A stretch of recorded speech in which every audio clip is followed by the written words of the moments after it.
We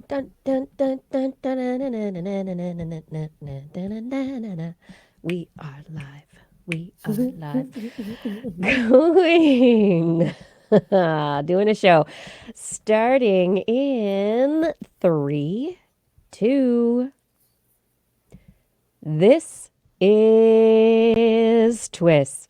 This Week in Science, episode number 738, recorded on Wednesday, September 11th, 2019. Palindromatic Science. Hey there, I'm Dr. Kiki, and tonight we will fill your head with spacey things, drugs, and holes. But first, disclaimer, disclaimer, disclaimer.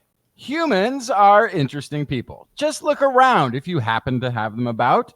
On any given city street, anywhere in the world, you can observe the human species going about their daily routines with heads full of thoughts. So many thoughts, thinking about the tasks at hand, thinking about getting to or from work, thinking about the things they want to accomplish, thinking about the next meal they would like to prepare, thinking about the next leisure time activity, thinking about time or money and how much it'll take to do all of these things that they want to do, thinking about the song in their earbuds, the news on TV, thinking about problems, theirs, society's, problems of all sorts. And while all of this thinking is going on most everywhere on the planet at once, there is another mode of thinking that is also taking place. Thinking that momentarily pushes human need and ego aside and looks for solutions to increase our understanding of the world beyond the bony confines of our brains, though often within it as well. Scientific thinking, the likes of which you may not see taking place on any given city street anywhere in the world, but you will find at the intersection of here and now on This Week in Science, coming up next. I've got the kind of mind that can't get enough. I want to learn everything. I want to fill it all up with new discoveries that happen every day of the week. There's only one place to go to find the knowledge I seek. I want to know what's happening. What's happening? What's happening this week in science? What's happening? What's happening? What's happening this week in science? Yeah, science to you, This- Kiki and Blair. and a good science to you too, Justin, Blair, and everyone out there. Welcome to another episode of This Week in Science. We are back again to talk about science. I hope you have come here for the science because that is what this team has got for you. So much fun science. I have stories this week, fun stories about, what did I bring? I have stories about exoplanets. Well, one particular exoplanet, lakes and hearts. What do you have for us, Justin? That is a very good question. Oh, I have an not just anti-aging drug. This is going to be crazy. This is potentially an age reversing drug with the potential of no limit longevity. Small thing. Which then we will actually need the next story I brought, which is better antibiotics through biology, finding antibiotics in places where we may have already looked for them. And there's giant bubbles at the heart of our galaxy. Bubbles? Everybody likes bubbles. And Really big ones. I like chasing them and popping them. Yeah. I love bubbles. Blair, what is in the animal corner? Oh my goodness. I have two different stories about animal skulls. All right. No bones about it. The animal corner. Yeah. Bringing us the bones, skulls. That's right, all in your head. All right, as we jump into the show, I would love to remind you that if you are not yet subscribed to the This Week in Science podcast, you can find us all the places that podcasts are found. You can also find us on YouTube and Facebook, and you can find information about us and show notes at twis.org. Now it's time to jump into our science. So let's do that. First news off the block is the big hubbub online today, astronomically, has been news of a new exoplanet, an exoplanet that was discovered by the Kepler Space Telescope that Hubble looked at. And there were a couple of teams kind of competing to get this new research out, apparently. There was one study that one team put together and they had an embargo that was in place.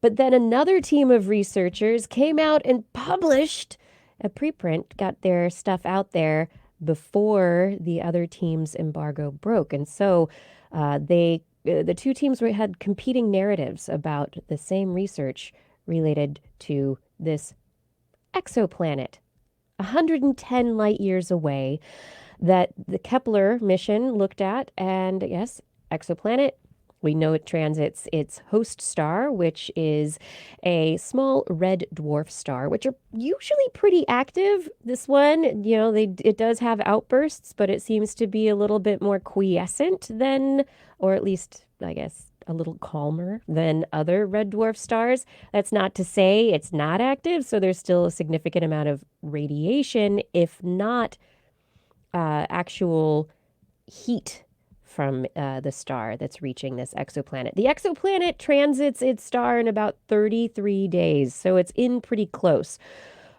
kind of within the orbit of Mercury based on our own solar system. And it apparently is within this star's habitable zone. So this red dwarf, it's active, but it's small and it's not very hot. So it doesn't put out a lot of heat, which means that all its planets need to be a lot closer in. They need to be like nice and cuddled up against the planet, against the star for habitability, or at least the potential for habitability to be there. So this planet, they were interested in it. Hubble looked at it. So there was this publicly available data that one team used, and then the original data that the original team who collected it from Hubble used. And so these two teams used this Hubble data to analyze the spectrum of the light that was available from this, from the transit of the planet in front of its star. And the teams came out and said, ta-da! Water vapor in the atmosphere of the planet. Oh, that's pretty cool. That's it. Time to buy some land. Is that the idea? Right. So that, Blair, the land part is where things kind of start to fall apart. There is if you've right. Yeah. So the reports in the media about this exoplanet have ranged in quality and also in information, with some reporters saying that it is a rocky terrestrial planet, like a super Earth, that it's just a slight bit bigger than Earth and is rocky. And so you get this image of maybe a rocky crust, and they're saying that it could potentially be a water planet. But then the other team, data from Hubble that has been looked at and people are pointing at it, they go, hey, based on the size and the mass of the planet that we're seeing, this probably is a small Neptune. And if it's a small Neptune, then it's going to be more of a gassy planet with a gas envelope. This planet is about 8 times the mass of Earth. So, Wow. I mean, if big. It's big, and it would, that increased mass means we couldn't live there. We would be crushed on its surface. And the amount of details, the amount of pressure that you would be under, just from gravity itself and also from the pressure of the atmosphere, is likely to be enough to crush you and also cook you fairly significantly. Astronomers on Twitter. Let's not even get into how long the year is on that planet, right? Very short, 33 days. It's a month long. Woohoo! Zipping around.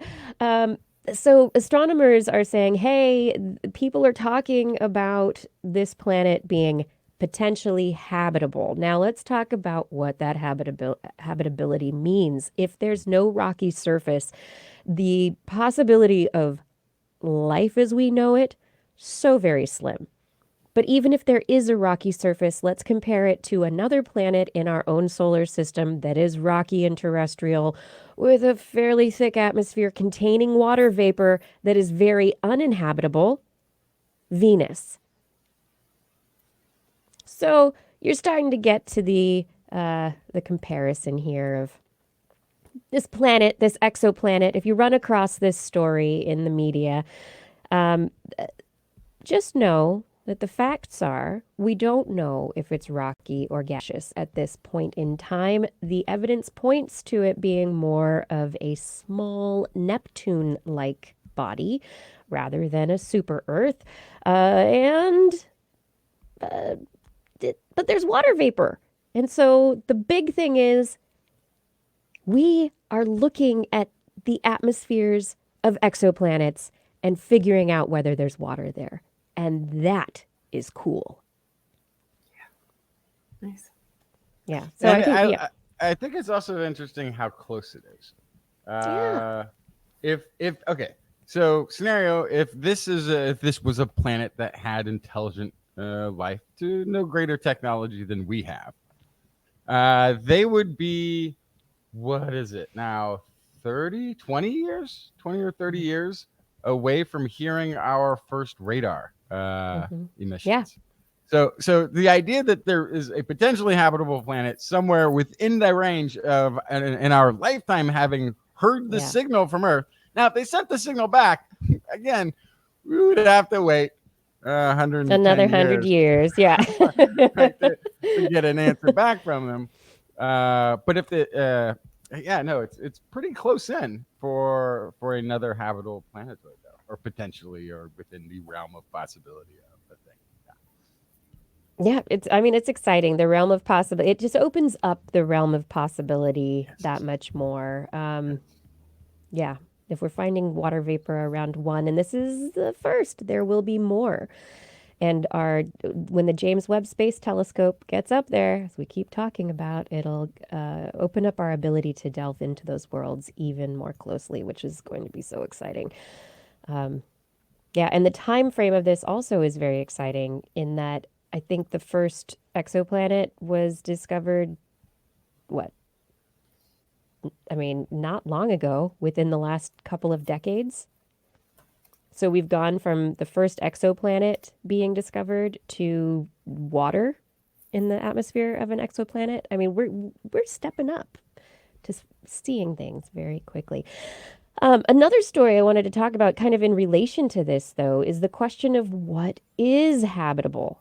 What does it really mean to be habitable? We talk about the habitable zone, and like I mentioned, Venus, hey, for us, totally not habitable.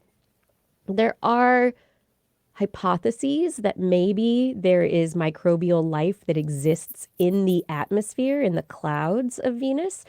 And it would be amazing to go and find out whether that's true. Could be true for that exoplanet that was discovered that I was just talking about. Maybe there's microbial life in the atmosphere. Could be. And that's based on the one planet that we have a really good take on, have been able to study really well, which is planet Earth. Having microbial life in its atmosphere. It's not that it's a weird thing that you would have microbial life in an atmosphere. We have it. It exists here on this planet. Exactly. But I mean, we really have our own solar system only to look at for what is a habitable zone and what we think. You know, we're saying, hey, okay. And so far, the definition of the habitable zone has been clarified by how far a planet is from the star that would allow water to remain liquid.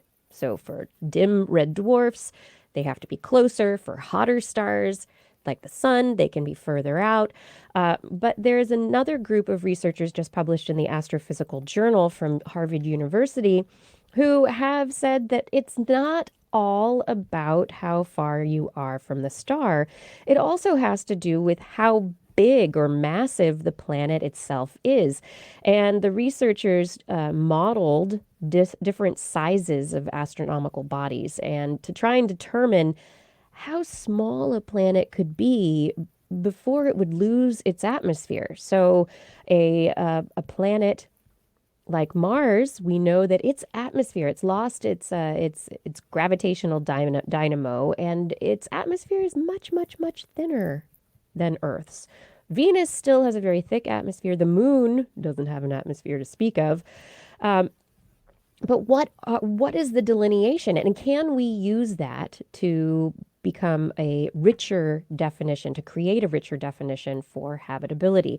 The researchers found the critical size for an object in space to have an atmosphere that would allow water to remain liquid on the surface is about 2.7% the mass of the Earth. That's kind of on the smaller side of what I would have guessed. Yeah. Wow. That's really small. It's very small. So the moon is only 1.2% the mass of the Earth. So it's just below that limit. Mercury is 5.53%, but it's kind of close to the sun. So the sun minor details.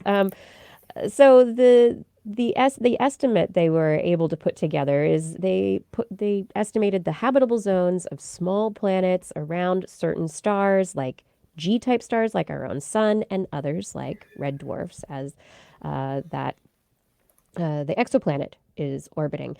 The researchers also were looking at stuff in our own solar system and, big moons of outer planets.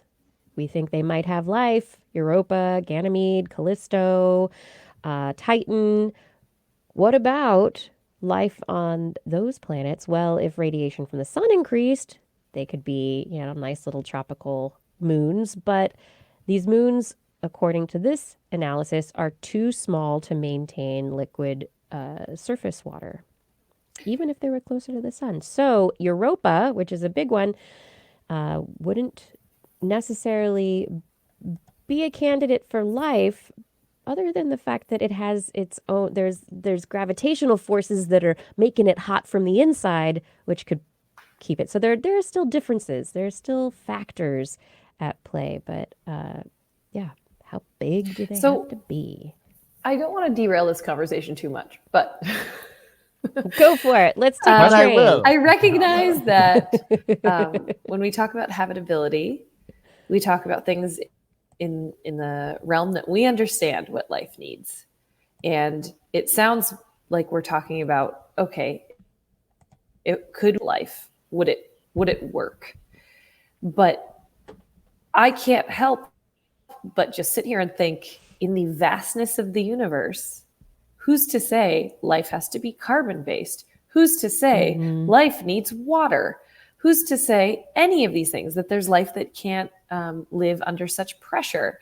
So I understand that we have to start somewhere. And that's why this habitable zone exists. And it's a place to start the search. But I can't help but just think, when we find it, it's not going to be there.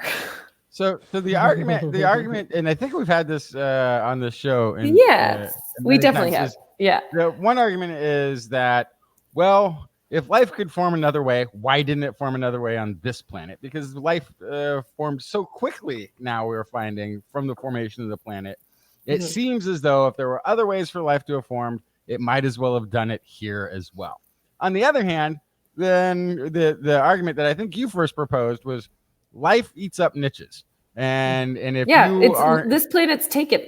This planet got taken very quickly. And so even if new life starts every third week, every third Thursday, a new life form emerges on the planet, it is devoured before it has time to grow, because there's something eating something in every niche and every level of the biosystem. Well, and maybe, not to harken back to things like Invader Zim that I watched. But why not? But maybe water is not good for certain life forms. Maybe the absence of water is what's needed on another planet in order for a different type of life form to exist. The first mass extinction on this planet. The life that was here didn't like oxygen. It was poison to it. I mean, so if we're just looking for planets that had oxygen, we are missing life, right? There are. You're right. There are other possibilities out there. So I recognize that's not entirely what this is about, but I just wanted to throw that out there because I think it's a good perspective to have. We don't know that necessarily you need to have all these parameters to have life. We don't know that. Yeah, I agree with that. We do not know this for sure. We're basing it on our N of 1 Earth.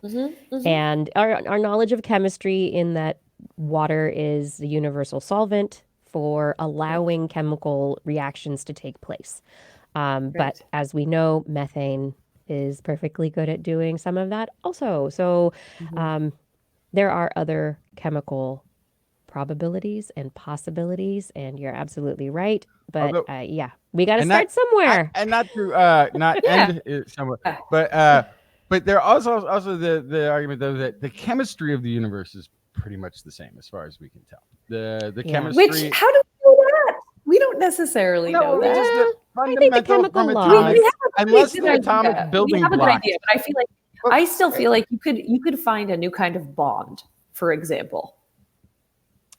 The atomic building blocks that are here on Earth, we haven't gotten any clue that they would be different anywhere else in the universe. Well, I'm just throwing it out there. We don't know I know for you're sure. throwing it out there, but I mean that's one of the arguments for looking for life the way it formed this way is because the chemistry of the universe should be pretty similar, even if not all the same ingredients. It's always one of those weird things when you're watching sci-fi and they're mining some bizarre compound on an asteroid that they have to go out and it's like whatever it is, it's not that unique. Yeah, you could make it a lab. You're going to be in the it's not really. There's no need for that. We don't know. We don't know. Yeah, and just to put it out there, I mean, chemistry is supported by physics, which is all of these physical laws, they beget each other, which eventually leads to biology. It's this kind of rolling momentum of physics to create life. And so once you got physics, chemistry is going to happen a particular way. Yeah. Sure, there might be a few things out there we're going to be surprised by, but anyway, moving on. Big surprise that I thought was really cool. Ed Dyer posted this to the Science with a Twist Facebook page. A story from NASA JPL about Titan. Titan is a moon, and we set the Huygens probe to crash down onto the surface of Titan. It saw all these beautiful lakes, and we have pictures of these frozen landscapes with these methane lakes, and it's really incredible looking. It was, we pretty much were like, okay, yeah, look at those lakes. Those look like craters. Okay, crater lakes.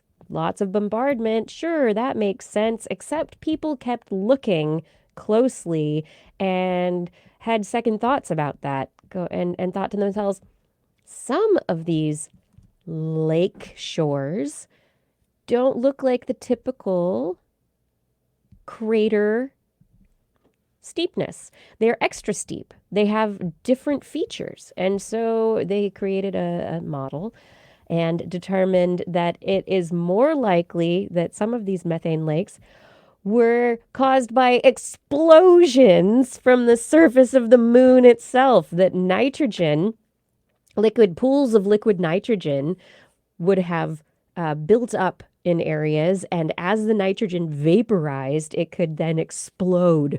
And so the exploding nitrogen bombs created massive craters with steep walls that then filled with methane and our nice methane lake shores and beauteous features. And so not craters, explosions. That's a surprise. That is. Yeah. It makes this part of the solar system seem a little safer now. Yeah. Too. Much safer. But you'd get really, really old traveling out that far. It takes a long time to get out there. It would be nice to turn back time. That's right. Can you tell me a story, Justin? There's no limit to human longevity. That's the bold claim being made by a study with a very small sample size. This sounds like a story you brought brought specifically for me. I'm very excited. Kind of is. It's a very small sample size, but it has very big implications if it can actually be reproducible at larger scales. So the study has suggested for the first time it might be possible to reverse the body's epigenetic clock. This is a thing that measures, which is being used to measure people's biological age. So in the study for 1 year, 9 healthy volunteers, only 9 people, took a cocktail of 3 common drugs. One was a growth hormone, and the other 2 were diabetes medications. On average, they shed 2.5 years of their biological ages over this 1 year period. So they actually went back. Would that make them going back 3.5 years in that year? I think that's how that math works. So biological age was measured by analyzing epigenetic methylation marks on their genomes. The epigenetic clock that's being used looks at places which have been compromised by chemical modifications, such as methyl groups that tag different DNA. The pattern of these tags change during the course of one's life, and you can track a person's biological age by adding up the number of changes that have taken behind, which can actually be a little bit different than somebody's regular chronological age. So somebody can have less of the biological aging over time or more of the biological aging over the time, separate from how many years they've been on the planet. So scientists have constructed some epigenetic clocks by selecting sets of DNA methylation sites across the genome and have now what they consider a rather accurate version of it. Okay, so participants' immune systems in this study showed reversing of that clock, as well as signs of immune system rejuvenation. According to the study, according to this report, results were a surprise even to the trial organizers. The researchers, though, are cautioning the findings are preliminary because the sample size was small and they did not have a control. Which is too bad. No control is bad. That is bad. Yeah, so this was initially, though, this is like a first run test. Is there something worth investigating? Let's just do, right? So this is which then gets picked up by the news media and becomes a big thing. And hopefully get some funding, right? Okay, so hopefully get some funding, but also hopefully doesn't make people think that they can take years off of their life already. Well, they might be able to. No, they can't. Anybody who's on a combination of like metformin and DHEA, like they're already doing this.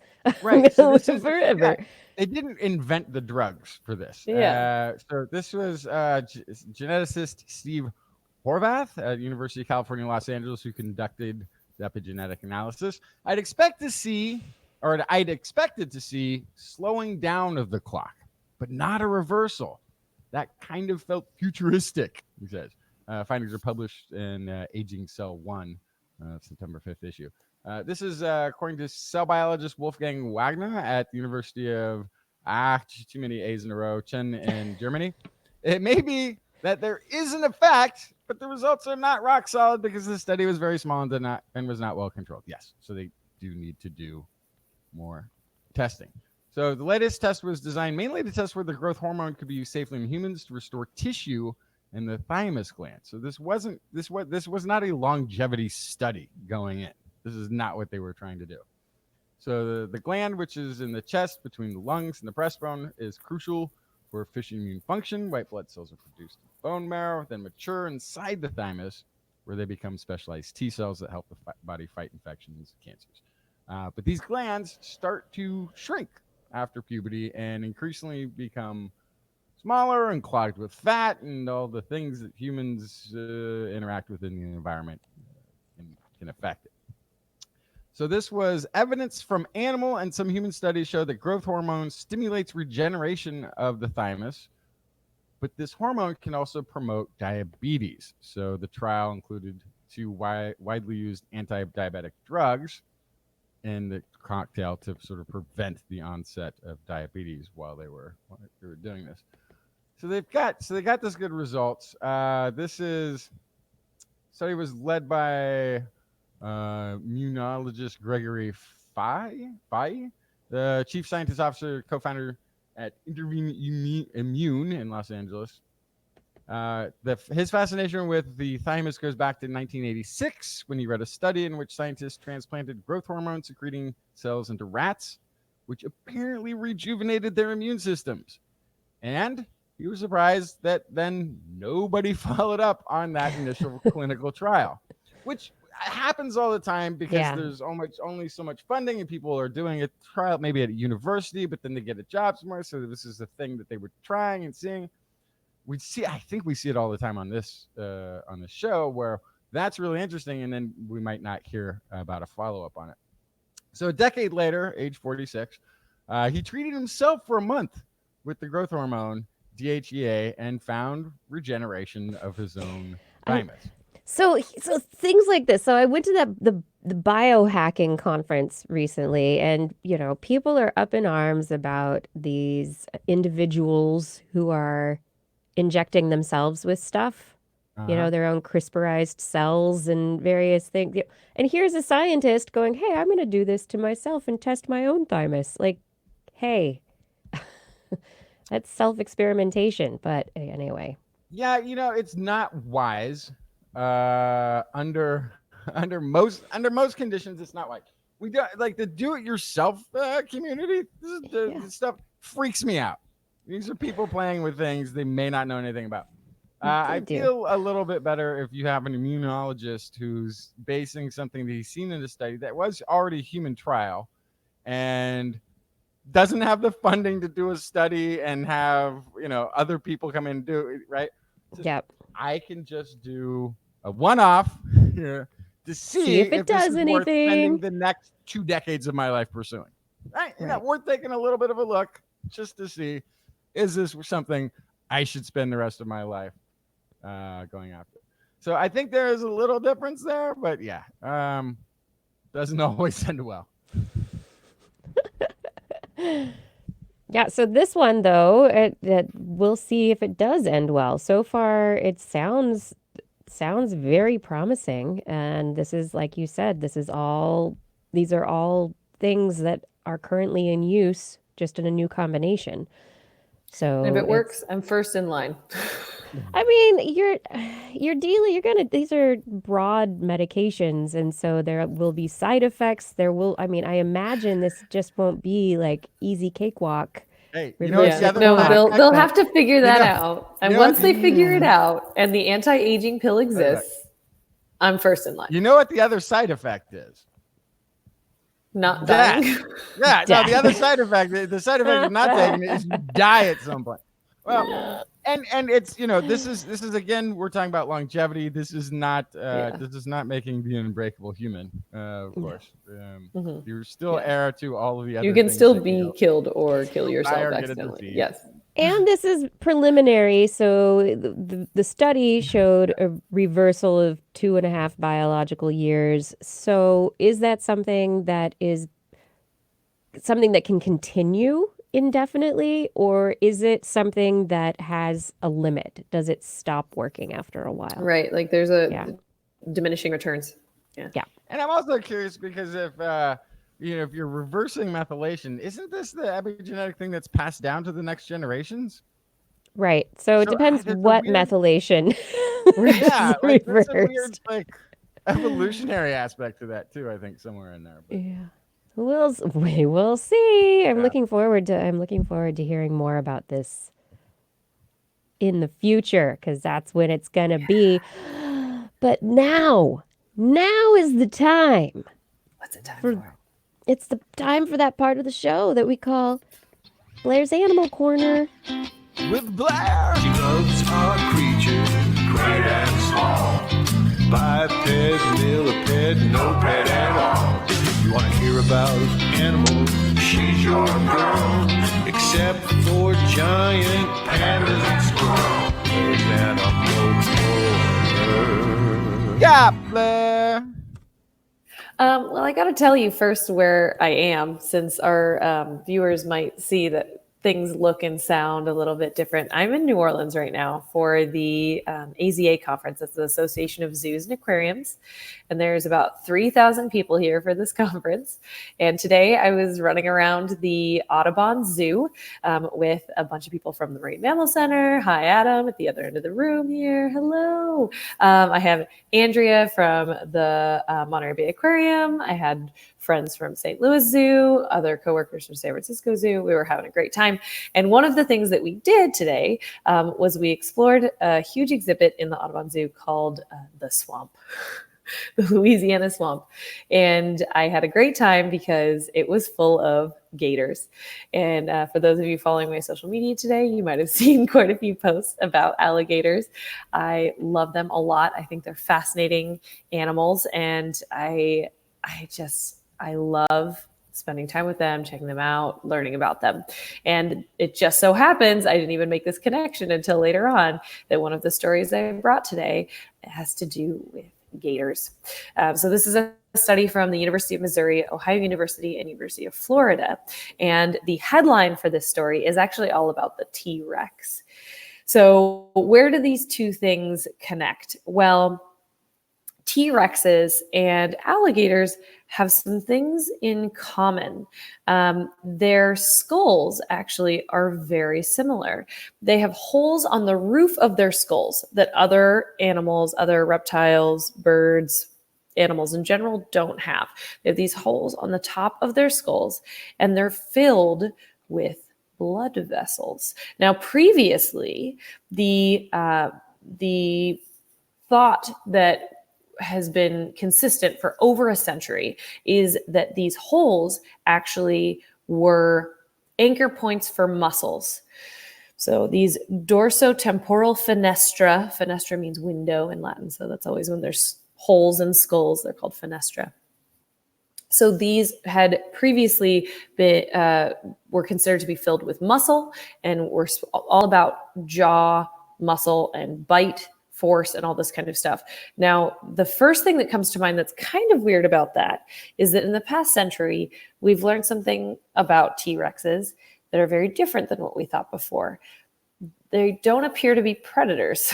So why would they need these huge jaw muscles for bite pressure if they're eating things that are already dead? Okay, so that's your first red flag, right? The second thing that these researchers noticed was that it would be very weird for a muscle to come up the jaw, make a 90-degree turn, and then go along the roof of the skull. We don't know about other muscles that do that. So why, in this case, would these muscles do this for T-Rexes? Well, as I mentioned, the fenestra are the same on alligators and T-Rexes. They have them in the exact same place. And so they use thermal imaging that allows them to translate body heat into visible light. They looked at the amount of blood vessels that are in the area. Looks like there's a lot of blood vessels in these fenestra. And then they looked at them versus other reptiles, which, again, remember, reptiles are a weird grouping that are polyphyletic and they're not all actually that closely related. Whatever. Anyway, alligators and caveat are both very closely related to birds, however. And so these two are actually very closely related. And remember, alligators, the whole crocodilian lineage is very old, from around the time of dinosaurs, perhaps previous. So these similar holes in their skulls most likely came from a common ancestor. That is not a hard conclusion to jump to. So from the thermal imaging, they found by looking at alligators from the St. Augustine Alligator Farm Zoological Park in Florida, found that the when cooler alligators, when they were really cold and they were trying to warm, their thermal imaging showed big hot spots in these holes in the roof of their skull. So there's a rise in temperature in those spaces. Then later in the day when it's really warm, these holes appeared dark, like they were turned off to keep cool. So this looks like evidence of a cross-current circulatory system or an internal thermostat or some sort of ability to maintain body temperature that in reptiles we generally don't think they can do very well. So knowing all that, it is not hard to imagine that the fenestra, these holes in the T-Rex skulls, are actually for the same thing, that they might be filled with blood vessels and that they are for some sort of temperature regulation. So this is using anatomy and physiology of current animals in zoos or zoological parks, and then using those to do an intensive study with current technology to indicate what analogous structures in extinct animals might be for. So I think that's very interesting. I also think it's a good reminder of how, remember I was saying alligators, they're reptiles, but they're not related to lizards. They're closely related to birds. Birds can regulate their body temperature. Yeah. So something that wasn't even really brought up here is this is kind of an interesting reminder that if they have the methods to tweak their body temperature internally, that kind of shows something similar that might be going on between them and birds as well. It's a completely different way of doing it, but it seems like they're trying to do a similar thing, which is pretty cool. But so that informs our knowledge of the T-Rex. And so it's not muscle attachment. This is thermoregulation. The T-Rex had these giant, because it had a massive head. It had to get rid of that heat. Yeah. So the bigger things are, the less surface area per mass, basically, they have, right? And so they're better at maintaining their internal body temperature, staying warm, which is why like mammoths were around when it was really cold and stuff like that, and why when it's really hot you see a lot of small things like little lizards in the desert and stuff like that. So this is absolutely a situation where, yeah, if you have this enormous head, then you would need some way to relieve the heat building up there. It just takes me back to the old Mike Myers movie. Heat pants, no. Sorry. Way back. Look at the size of his cranium. It's a good movie. Anyway, giant heads. What's your next story? More skulls. It's also about heads, but smaller ones. This is about tropical sea snakes. This is looking at the blue-banded sea snake, Hydrophis cyanocinctus. This is a venomous snake that is extremely aquatic. They're in Southeast Asia. They live on coral reefs and in warm coastal waters. They surface regularly to breathe, but they're one of the most completely aquatic of all air-breathing vertebrates. So I'm going to say that again. Most aquatic of all air-breathing vertebrates. That's a big group of vertebrates. So they really don't come out on land very often. They're underwater a lot. And looking at sea snake skulls, they have new ideas. Researchers have new ideas about how they spend so much time in the water. So this is led by a lead researcher from Flinders University and another from University of Alberta, Canada. And they looked at the top of the sea snake's head, and they looked at the cephalic vascular network. So they wanted to see how all of basically the veins were connected and where they were going, all this kind of stuff. And they found that it was actually likely helping them to breathe. So they used micro CT scans, computer modeling, and it looks like they can use their skull or their head like fish use their gills. So for example, I was talking to somebody about this story earlier today, and we brought up the fact that on the show we've talked about the turtles that can breathe through their cloaca, the skin in their cloaca, right? And so that is something that we've talked about in turtles, but turtles are kind of weirdos, just like crocodiles aren't really related to lizards and snakes very closely. Turtles, we don't know exactly where they fit on the evolutionary tree, but they're not in the same group as lizards and snakes.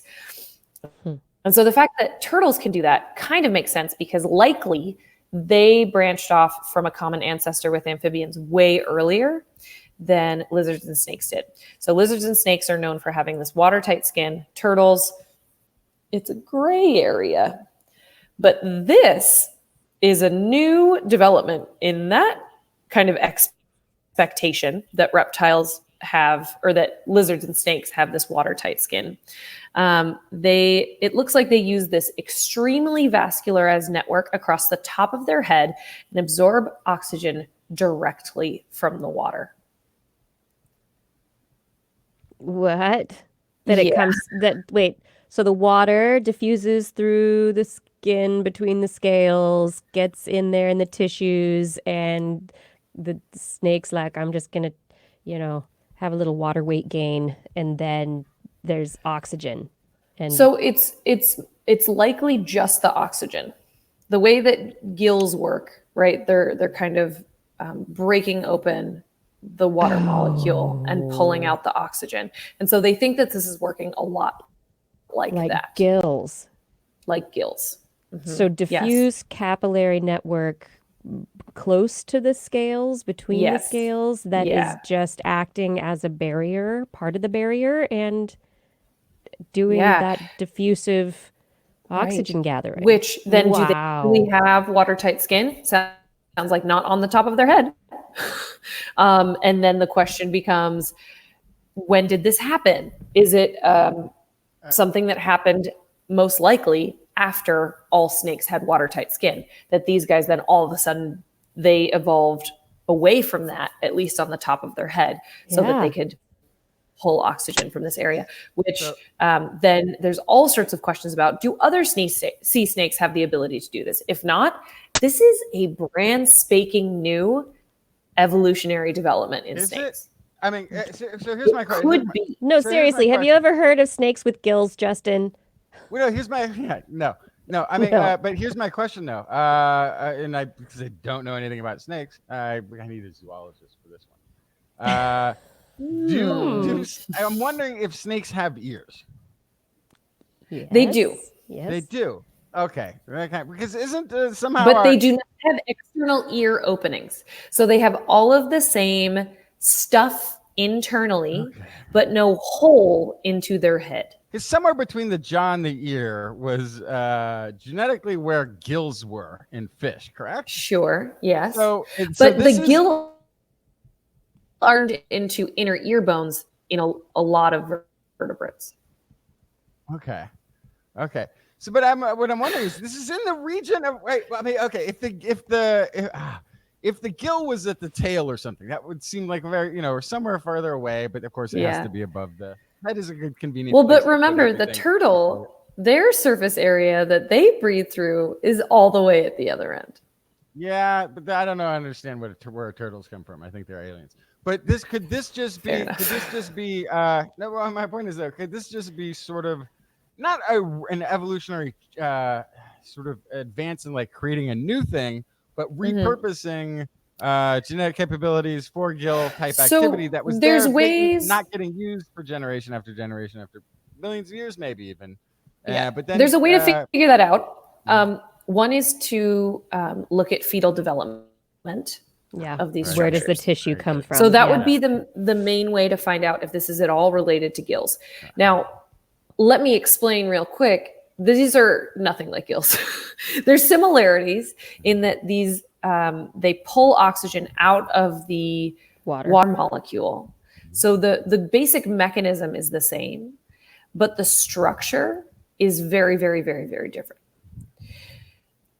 The other kind of question there is, for it to be from gills, there would need to be some sort of common ancestor that this snake has with an extinct type of snake or something like that also had this trait. Or we'd have to find something in the fossil record that would indicate that this might be going on. I don't know how we could do that, because they did this by looking at soft tissue. Yeah, I mean, But my thing would be saying, like, it might not even need to be there. I mean, I'm talking about, of course, then I'm talking about the fact that you can get chickens to grow teeth, kind of a thing. Right. You're talking about turning on things. Yeah, turning on code. So this is there, different enough. This is different enough. It's not just turning on something. Yeah. It's But there's pretty probably, different. it would probably be similar to fetal development. It would be the question of what are the early genes that get turned on to lead to the development of these tissues? Are they the same as the genes that get turned on to lead to the development of the capillaries Right. in gills? Is it the same genes that allow for that differentiation, or is it different? So there are tests that could probably be run to it's stuck with determine a that new answer. structure, but the functioning code to run structure of any sort might still be there. I'm really curious to see if it's a completely Totally new new. adaptation. Yeah. That actually Right. is in a way much more exciting. But the other is that if you can turn on an old, not throw away the DNA because you never know when you're going to use it, and then you use it. Right. That's also really so. Either way, it's a really awesome thing to find out. Yeah. So I think there's a lot. This is a rich vein of research that they could look at. It's surprising. It's new. Maybe it's very old. Who knows? But that would be my suggestion too. After reading this, is to look at fetal development and the genetic source of this stuff that's happening, and where's see it at? if this is a brand new novel thing, or if it has this kind of deep-seated history. Why'd your capillaries do this? I would love to know why. That's a question we ask all the time on This Week in Science. Now I'm asking, why have we come to the end of the first half of the show? We're gonna lose Well, Blair. Blair, yeah. you should stick around for the second half. Guests are always welcome to. I gotta go run around the Big Easy and That's right. up So with my Zoom aquarium is it friends. there? It's too late. No, it's too late. Hey, listen, it's just the right time. Oh my goodness. All right, be careful out there. I will. yes, I'll see you all next week, and watch my social media feeds. Blair, thank you for a wonderful hole and skull-filled Blair's Animal Corner. Really appreciated it. Thanks for joining was us my pleasure. from New Orleans, Nolans, and Yes. I do hope that you have a wondrul stay while you're there. We look forward to seeing you. I will. Yeah. Next week, Have a great you'll rest be of your back. show. Bye, everybody. Bye. Okay, and now we are going to take a break for reals and come back in the second half of the show. It's going to be me and Justin. Are you ready for this? The showdown. No, we're going to talk about more fun science. I've got some fixing some hearts in the second half of the show, and Justin's got antibiotics. So it's very healthy. We will see you in just a few moments with more This Week in Science.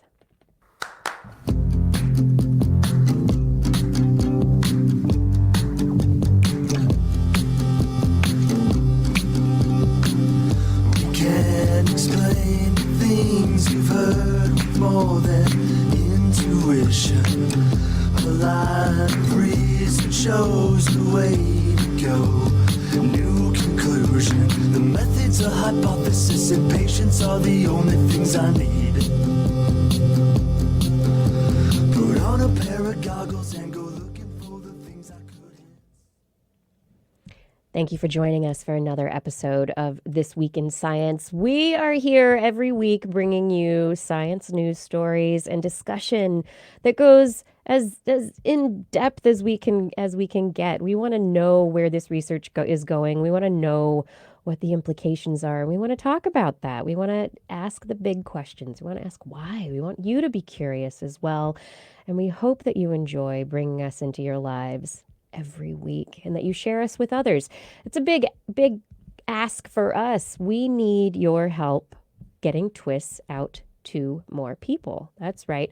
We have a very small budget for marketing, but it really doesn't do much. So it's you. You are an ambassador for This Week in Science. Go out into the world and tell people about TWIS. Tell them that they should head to TWIS.org. That TWIS.org is where they can find information about this show and that they will enjoy what they find there, that they will find some fun-filled episodes, lots of show notes, and links where they can subscribe themselves.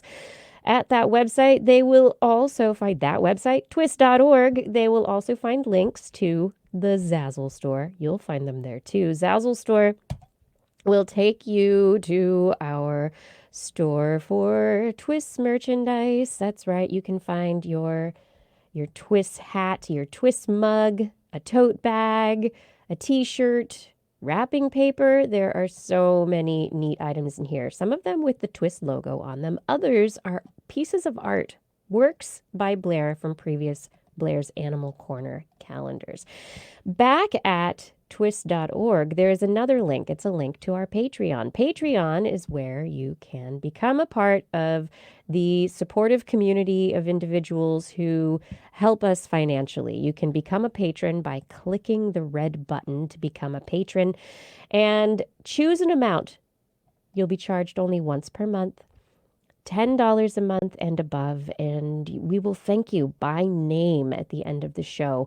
And right now we're coming up against a new purchase. Blair needs a new computer, and we're going to share the cost of that with her because of how much she does with TWIS and how much she uses her computer for TWIS. And so we would love your help in getting Blair a new computer. So if you could go to Patreon and become a patron, that would be a big help.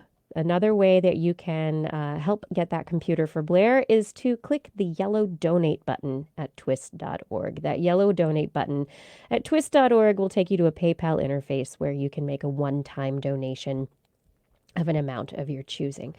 We thank you for any support that you've given us through the years, and I would love to continue thanking you for support in the years to come. And if you are not yet a supporter, that's okay. You listen to the show, you watch the show. That is huge support. Share us with a friend.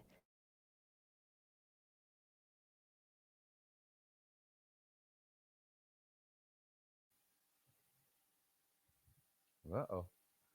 And Kiki has not left the show. She's still with us. There she is. Kiki, can we hear you? No, we can't hear Kiki. Well, we are back almost with more This Week in Science, pending a slight technical difficulty. In the meantime, I guess I should just jump into my next story.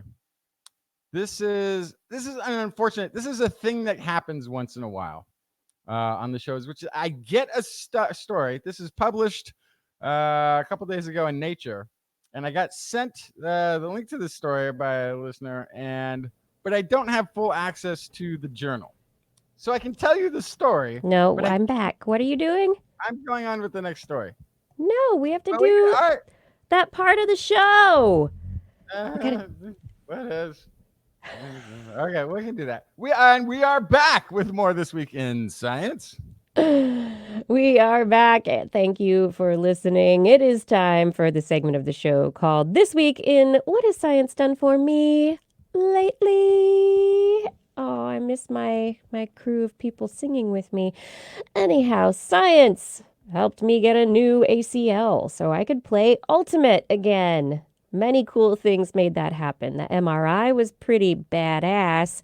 Donor ligament, the screw that attached the donor ligament, the tools used to do the surgery through a couple tiny holes in my skin. Also crazy how weak I got after surgery and how PT was able to get me back playing. This was from Mike. Yeah, that's thank you, Mike. That's one. It's an observation that you don't make until you've had an injury, where you couldn't use a body part for what seems like not in a really significant amount of time. But our body is constantly regenerating and tearing down muscle and rebuilding muscle. And as soon as you stop using a limb for just a couple of months is plenty for it to atrophy and for there to be a requirement of some physical therapy to restore that limb to its regular function. It doesn't take long. We sort of take it for granted, I can not use my I think arm. Surgery now, though, is pretty amazing. It's the things that we're able to do to be able to visualize the interior of the human body. It's not, it's not just X-rays anymore. These MRIs that we're doing. We're able to visualize the soft tissue in our bodies. We can, having a donor ligament. Now stem cells have so much promise, and there's and this tiny, minimally invasive surgery with robots. It's amazing. Absolutely. Yeah. Mike, thank you for writing in with this reminder of the wonderful machines that our bodies are and the incredible medical technology that allows us to fix things when it goes wrong. Everyone, remember that if you would like to help us fill this segment of the show, you need to send me an email. Kirsten@thisweekinscience.com is my email, or just leave us a message on our Facebook page. That's facebook.com/thisweekinscience. Yeah, leave a message. We want to keep doing this segment of the show. Okay, Justin, it's time for your story. So I was sort of treading water during the technical difficulty there, trying to explain that every once in a while I get sent a story that I don't have, that is a link to a journal that you have to have a subscription to. Right. This study is out of McMaster University, Hamilton, Ontario, Canada. And I really only have the synopsis of it because I can't get into the full story. But it was interesting enough that I still had to bring it. So actinobacteria this is one of the largest bacterial phyla. It's between 13 to 30% of any given soil sample of microbiota in the soil. It is the main source of our antibiotic classes that are used today in clinical use, that are being used as antibiotics. This is where they're sourced from, this strain, this phyla of bacteria. So during screens for antimicrobials, as many as 50% of the strains are discarded because they produce an already known antibiotic to a great degree. So, it's making this. We already have this or something similar enough to this. We don't need it. Keep looking. Strains. Plenty of strains to look through, but still, they have to discard about 50% of them right off the bat.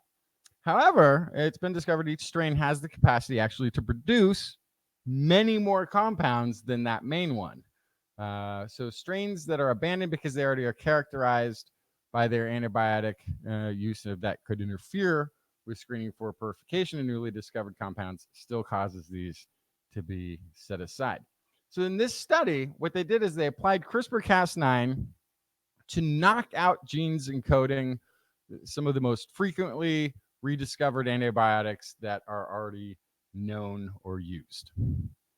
So they did this in this particular study in 11 different strains.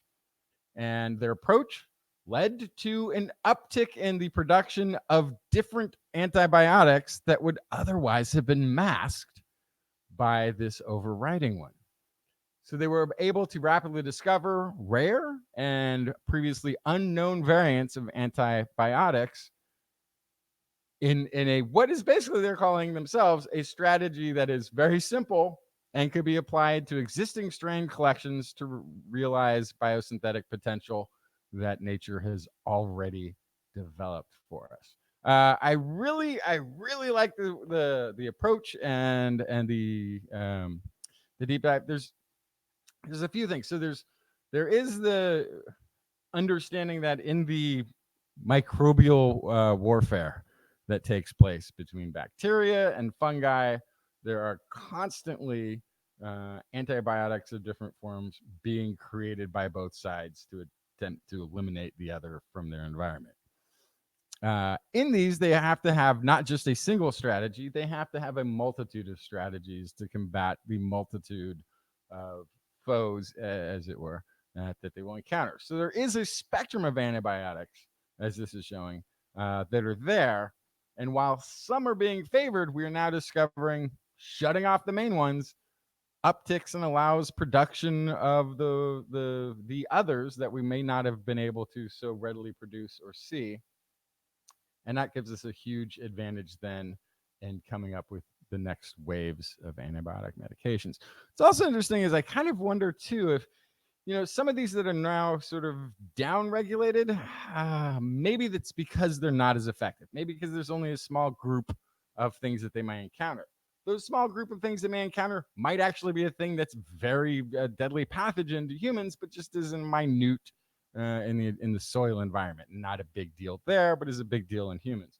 The other thing I kept thinking was, because of the constant changing of strategies that are required, we could also be looking for antibiotics that are genetically there but aren't being utilized because they're no longer effective. But there Right. may be still the code or the ability to produce these compounds, which is what they're kind of discovering somewhat in this. But going back to old strategies, because if all of this traditional warfare and exchange has gone up, and there's countermeasuring back and forth in this environment, there could be things that no longer were effective a million years ago that are like silver bullet dynamite now. Like nothing has a resistance to it because everything else has moved on what they're countering. So there's a lot more antibiotics still left to tap from the microbial strains in the soil, the microbiota of the soil, than we may have suspected, which is fantastic news because I'm watching. It's just a matter of tapping them, right? Let's find them and figure out how to make them and use them. Find out which ones work. Because as much as I appreciate, finally we have a political debate thing that's going on that's saying, global warming is the biggest issue, is the biggest threat to humankind. I'm not hearing any talk about the actually maybe even larger threat to humanity, which is the declining diversity and usefulness of our antibiotic medications, which, as we've talked about in the past, is not very far, 30, 50 years away. Yeah, and our simple infections the number one killer of humanity. Yeah, and the other big one, it's not just for bacteria antibiotics, but antifungals. We don't have a lot of antifungals that are going to be really effective as climate change heats things up and fungus infections become more prevalent. Yeah, so this is huge. It is huge. And this is just one of those things. I don't have a catchy thing for it yet, but like Dr. Justin's fungal infection. No. No, I mean, we have been talking about global warming as being a massive threat for the decades that we've been doing this show. But the looming lack of antibiotics is potentially a bigger, more disastrous, more harmful thing that's looming, and there's no discussion of it publicly currently, which is kind of frightening. I don't think there's minimal discussion. Yeah, it's not the. I'm talking public. I mean, if it's out there, but yeah, it's just not very much. Yeah. Well, we're talking about transforming power grids and this sort of thing to combat climate control. I don't see the push for the massive funding effort to head off the devastating death and destruction that will come from getting a paper cut and getting an infection and not having any way to sanitize it or any way to fight off an infection if you didn't sanitize it. These are happy, positive thoughts. No, they are. Okay. I mean, we'll be going. I mean, seriously, yeah. Are we going to go back? These are actionable things. These are things very we can actionable. still handle. Right? And researchers are working on it, which is, I'm glad to know this. The scientists are on this one, even if the public is not aware. Yes. Yeah. Always looking out, even when you are. Yeah, I mean, I think the difference here with antibiotics, antifungals, that kind of stuff, is that it's stuff that doctors give you. It's not so much something that the public has a role in changing, whereas climate change is something that the public has a role in affecting. Okay. The only thing I would disagree with that, I agree with. I get what you're saying. This is why it's not as publicly conscious. Like, why aren't people doing things? Like, it's not the small thing you can do at home that can affect it, kind of a thing. Yes. However, there has to be a push and an impetus to fund science in this field. And I think you can say it's funded well. It's massively underfunded. And until people realize, hey, we need to spend several $1 billion on this in the next 5 years, it's not going to be understood. Yeah. And here's why. We have to explain that. Yeah.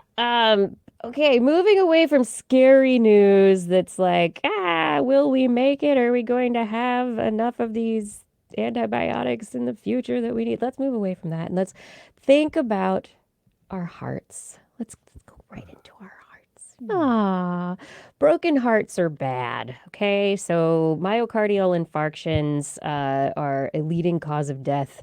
That's cardiac arrest is a leading cause of death in humans. And when myocardial infarctions happen, that's like a problem with the muscle. And so there's a scar in the muscle cells because you have oxygen depletion in the area and muscle cells in the heart die. And so those dead cells then get kind of covered over with scar tissue because the heart has to weave itself back together, but it does not, in a way that we know of yet, have a method of its own of fixing itself without creating scar tissue. Scar tissue leads to decreased heart function. And so after a heart attack, your heart is never quite the same after.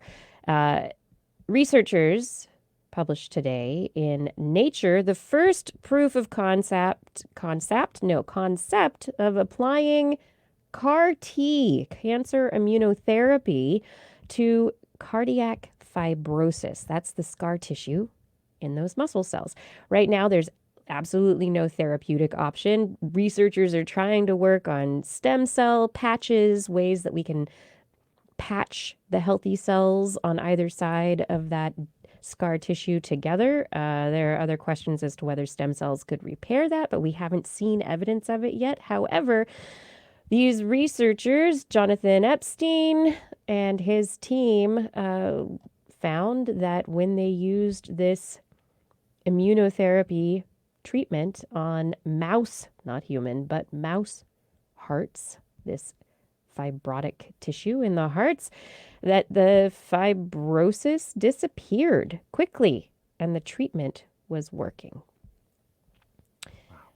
which is super exciting. And so in this CAR T therapy, researchers take T cells, the immune cells, T cells, out of the body. These cells usually kill infectious cells, but they then get engineered by researchers with new instructions to recognize very specific bits on cancer cells. And then the T cells get put back into patients and they hunt down and attack tumor cells. This has been very successful for some kinds of cancer.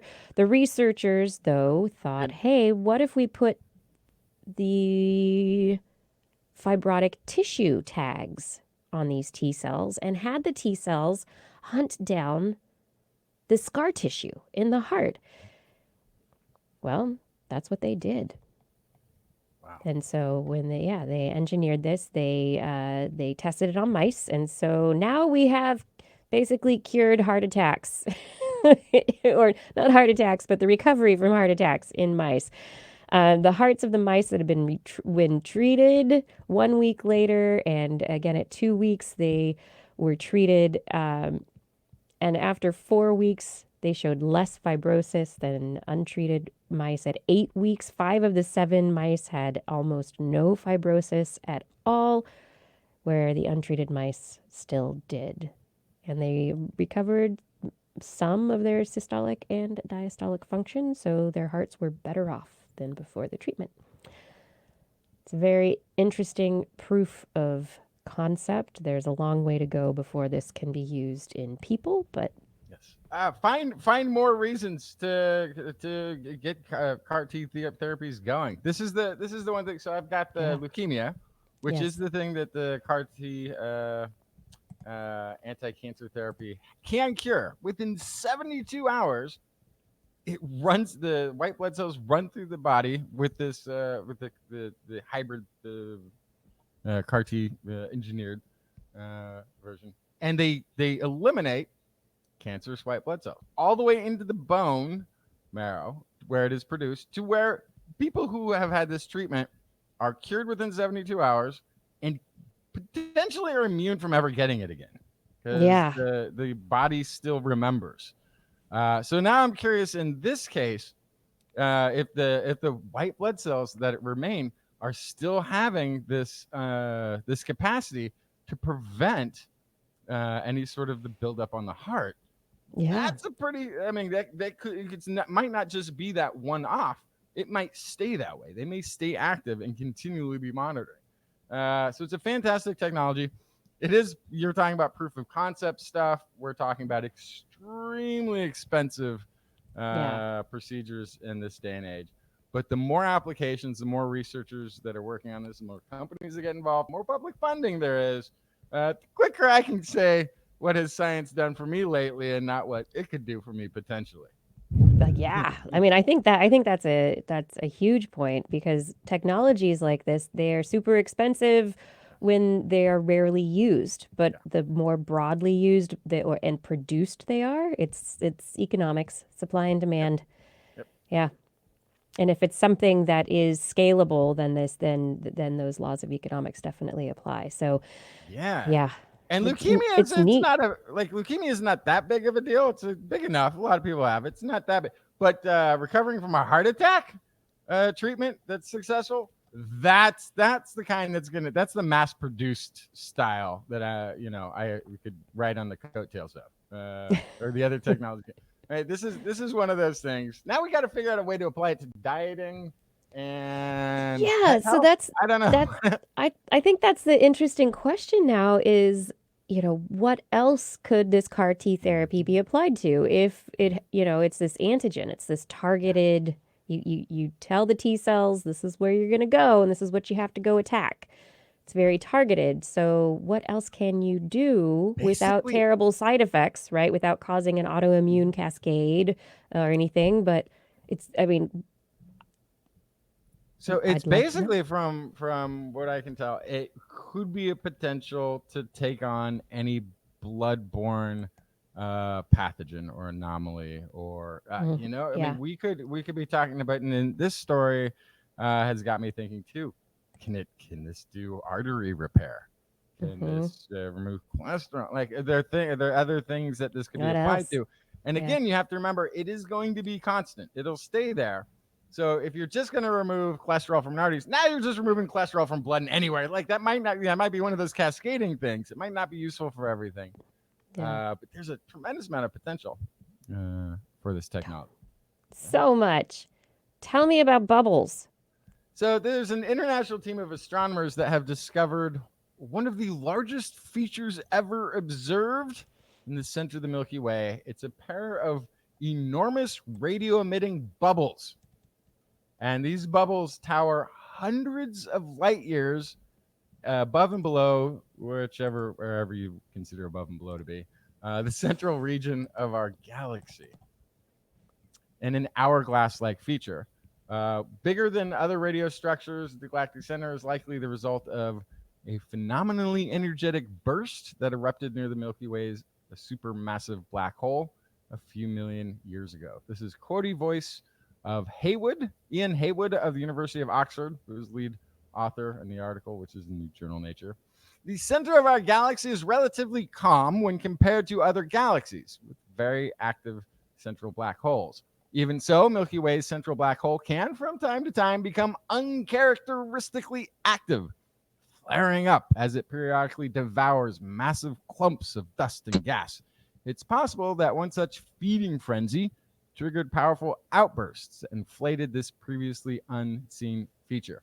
Now, these bubbles are towering hundreds of light years. So the exoplanet that we were talking about, that might be maybe 110 light years away. Maybe it's was 115 years, 120 years away from receiving our first, 15 or 20 years away from receiving our first radar burst, right? This would encompass that and beyond. I mean, this is gigantic electromagnetic radio emitting structure. Massive. Yeah. So this is William Cotton, astronomer, National Radio Astronomy Observatory in Charlottesville, Virginia, who's a co-author on the party. The shape and symmetry of what we have observed strongly suggests that a staggeringly powerful event happened a few million years ago, very near our galaxy's central black hole. This eruption was possibly triggered by vast amounts of interstellar gas falling in on the black hole, or a massive burst of star formation, which sent shock waves careening through the galactic center. In effect, This inflated bubbles in the hot ionized gas near the galactic center, energizing it and generating radio waves that we could eventually detect all the way here on Earth. So, yeah, we're getting transmissions from the center of the Milky Way. Doot, doot, doot, doot, doot, doot, doot, doot. There's something coming in. I think it's saying hello. It's hungry. I think the center of our Milky Way galaxy is hungry. That's what I think it is. Is that what that's the sound of a hungry, or is it the belly rumblings after a big meal? That's right. Maybe that's what it is. Yeah, that's more like it. Belly rumblings. So, moving on from bubbles at the center of the galaxy and massive amounts of radio waves, let's talk about livers. Yeah.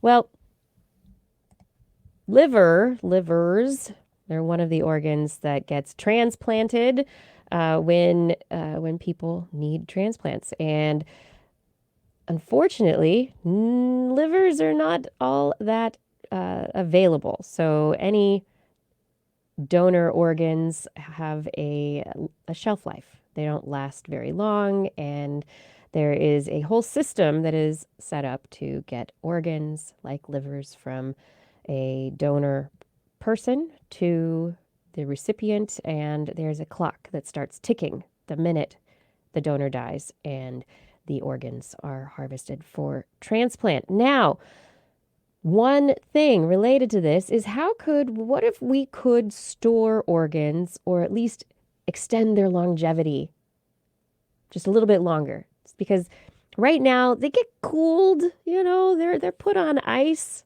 They're put in, little igloo ice containers to ship them all across the country to get to wherever they need to go. But what if that could be extended so that they could be healthy organs and not deteriorating organs at the end of the line? Because but then what you would have instead of that, the guy with the what do you call it, igloo cooler, who's like in a mad dash to hand carry this thing from one side of the country to the other by helicopter or plane or boat or whatever it takes to get there through rain, sleet, and snow. I got to get this there on time, otherwise somebody will die.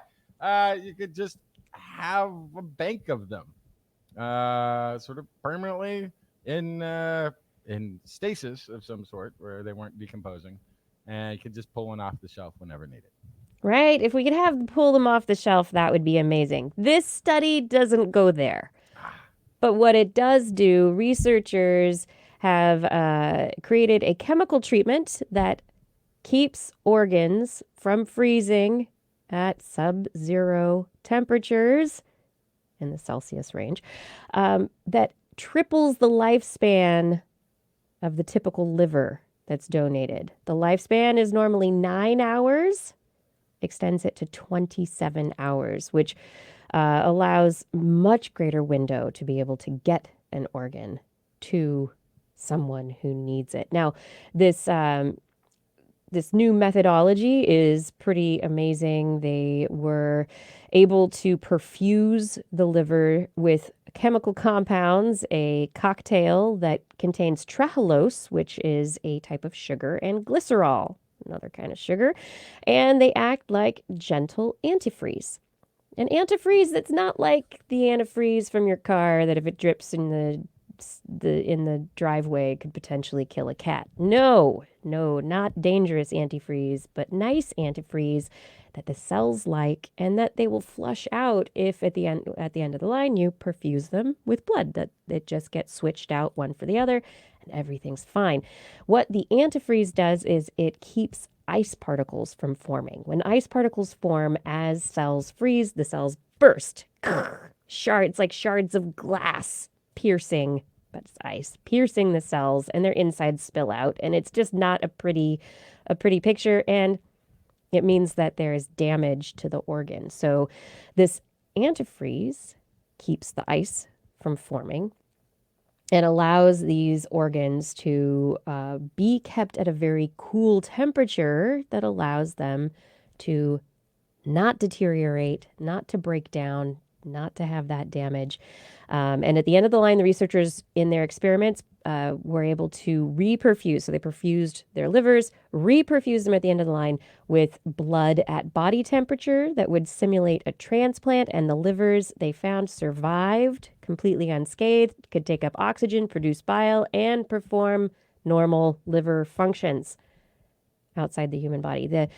This still has to actually go through transplantation testing. So there will likely be tests using sheep and cows before it's tested on humans. But at this point, this is very exciting because it potentially enlarges the pool of organs that are available for transplantation for any people because of the time. It makes the window larger. So this could be a big step forward for those needing donor organs. 9 hours. Yeah, 9 hours is not a lot of a heads up. No, that's a clock's ticking. Gotta go. Absolutely. More stories. I have a couple of stories here. Quick at the end of the show. Shocking news, I tell you. It's really shocking. Researchers, hey, guess what? They found there's more than one type of electric eel. In fact, there's like multiple kinds of electric eels, and they used to think it was just one, Electrophorus electricus, and it was all by itself. But now researchers have discovered that, oh no, there are 3 species of electric eel. They are in the rivers of South America, and one of the 3 species they have named Electrophorus volti. It has a huge electrical punch, discharging shocks up to 860 volts. Strongest known living source of electricity. You can read about this in the journal Nature Communications. And so now there is the genus Electrophorus, including Electricus, and now Volti and Varii. So now there are 3 electric eel species, which is pretty fun. And then final story for the night is a story about, I'm sorry, Blair had to leave because robot skin. We are giving skin to robots. Researchers have developed a new lace. They're calling it optical lace. And this has been developed through the Organics Robotics Lab at Cornell University. This lace material is it is kind of like a stretchable lace. And you think about the way that lace is designed so that there are interlinking segments that can make it stretch over objects. And the engineers in this case at Cornell decided that they were going to do this. They created a lattice structure out of 3D printed polyurethane.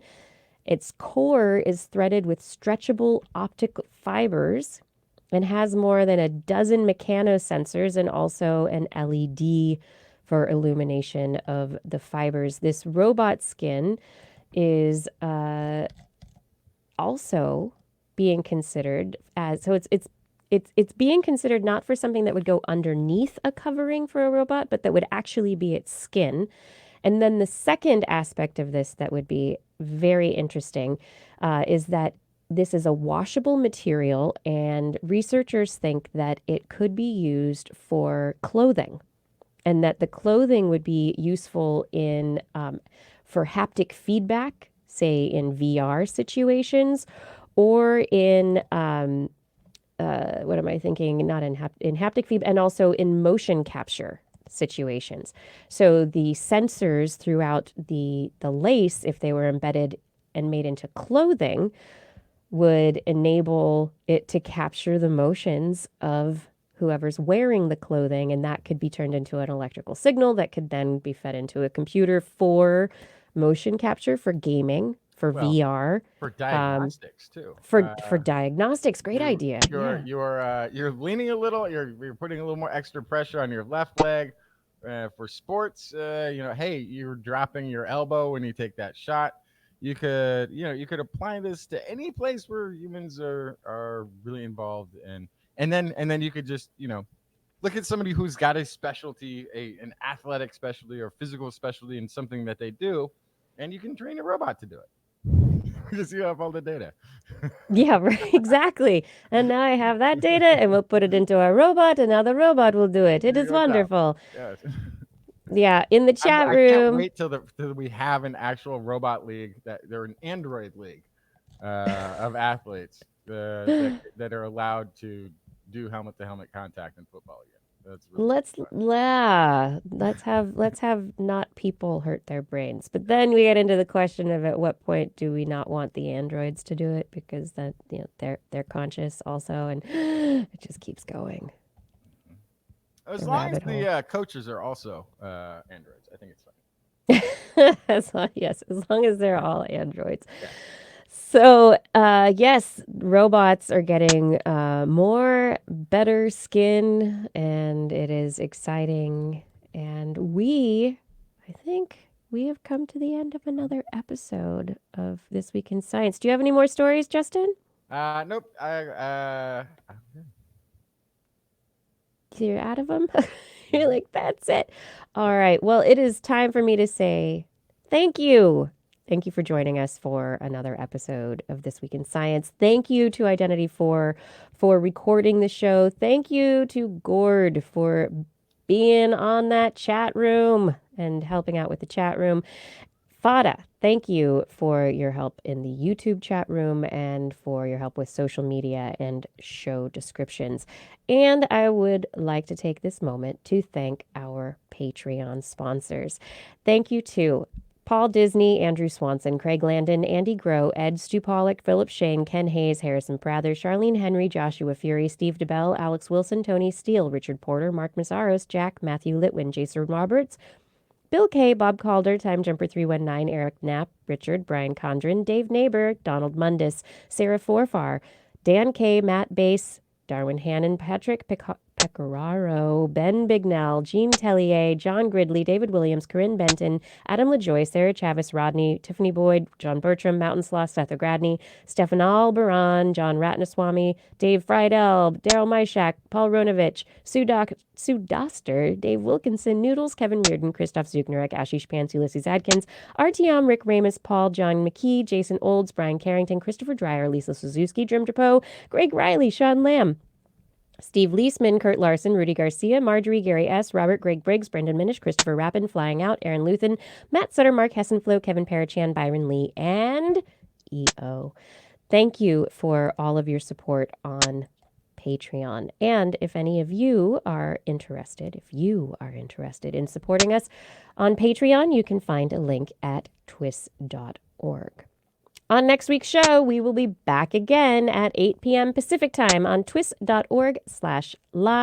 You can watch and join our chat room. Don't worry if you can't make it. You can find past episodes on our YouTube channel and again at twis.org. Thank you for enjoying the show. TWIS is also available as a podcast. Just Google This Week in Science in your iTunes directory. Or if you have a mobile type device, just look for This Week in Science. Basically in any place, Apple Marketplacey. For more information on anything you've heard here today, show notes will be available on our website, www.twis.org, where you can also make comments, start conversations with the hosts and other listeners, or you can contact us directly. Email Kirsten at KirstenThisWeekinScience.com, Justin at TWISminion@gmail.com, or Blair at BlairBaz@twis.org. Just be sure to put TWIS, TWIS, somewhere in the subject line. Otherwise, your email will be spam filtered into oblivion. You can also hit us up on the Twitter, where we are at TWIS Science, at Dr. Kiki, at Jacksonfly, and at Blair's Menagerie. We love your feedback. If there's a topic you would like us to cover or address, a suggestion for an interview, a haiku that comes to you in the night, please let us know. Please let us know. We'll be back here next week, and we hope you'll join us again for more great science news. And if you've learned anything from the show, remember, It's all in your head.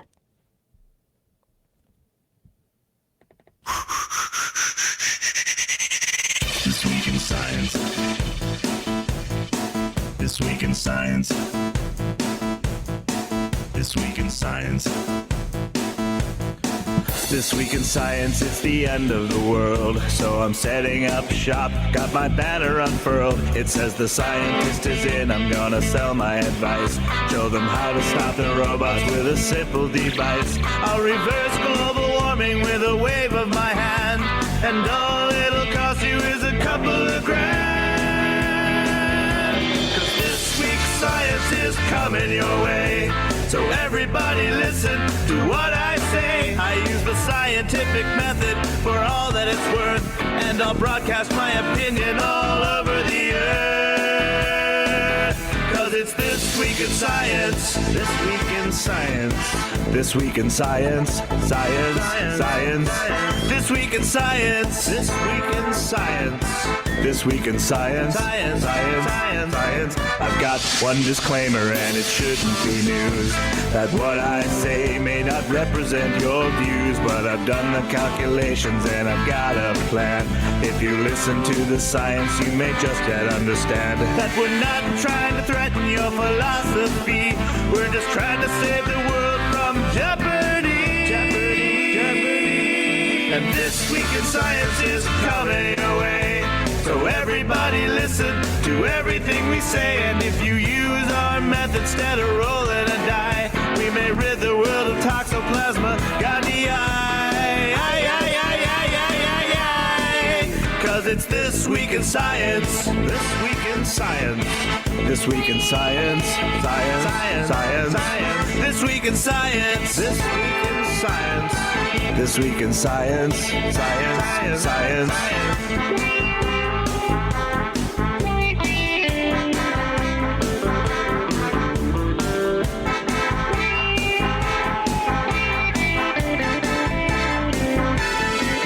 Got a laundry list of items I want to address. From stopping global hunger to dredging Loch Ness. I'm trying to promote more rational thought. And I'll try to answer any question you've got. So how can I ever see the changes I seek when I can only set up shop 1 hour a week? This week in science is coming your way. You better just listen to what we say. And if you've learned anything from the words that we've said, then please just remember it's all in your head. 'Cause it's this week in science. This week in science. This week in science. Science. Science. Science. Science. This week in science. This week in science. This week in science. Science. Science. Science. Science. This week in science. This week in science. This week in science. This week in science. This week in science. This week in science. This week in science. This week in science.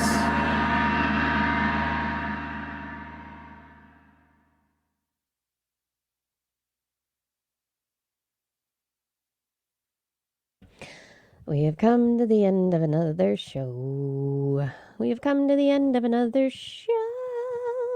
It is a good length show. I think people will like it. Woo woo. Yeah.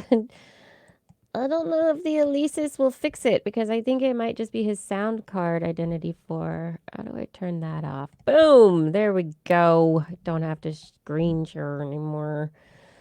Screen share. Yes, Blair is in a swamp right now looking for gators. I have no idea if that's true or not, Ed. No idea. Hey, chat room. Hey, Justin didn't realize there was a chat on YouTube. Yes, there is. Welcome, Justin. There's a chat on YouTube. Joint specialist, thank you for joining us this evening. Who else is there? Frumpy B. Gaurav Sharma. Fada. Yay. Yay. Happy YouTube chat going on there.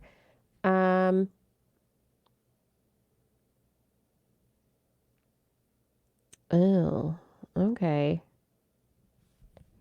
Identity 4 is talking about sound card for that sound.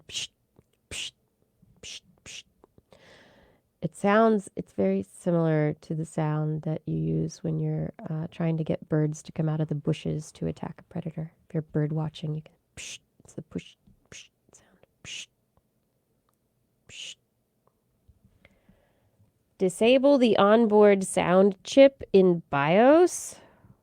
Where? I can do that? Would that be good? So I think I have determined that my my audio muting that occurs, it happens when we've been on for about an hour, and I don't know why that is. I find it very interesting, but it's usually at about the 1 hour mark, and I'm going to guess that if I'm on here for another 15 minutes, that it will happen again at What is about the the thing? 2 hour mark. I haven't noticed it. What's the thing going on? At No, the hour mark? so you have the sound that happens. And you have the freeze out thing. I have the mute freeze out. Yes. Hmm. And my mute freeze out happens at usually at about the 1 hour mark. So that this is kind of how I've timed it. I'm still timing it.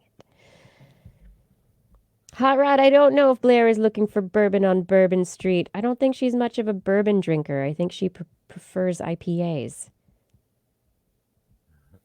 I think that's more true. Yeah, I went on Bourbon Street though. It's kind of, I think, Down on Bourbon Street. Identity 4 is asking you questions in the chat. Eric in Alaska, yes, she's on Bourbon Street looking for trouble. That much is probably true. Oh my god, playing zoo drinking games. That's funny. ID. Oh, yes.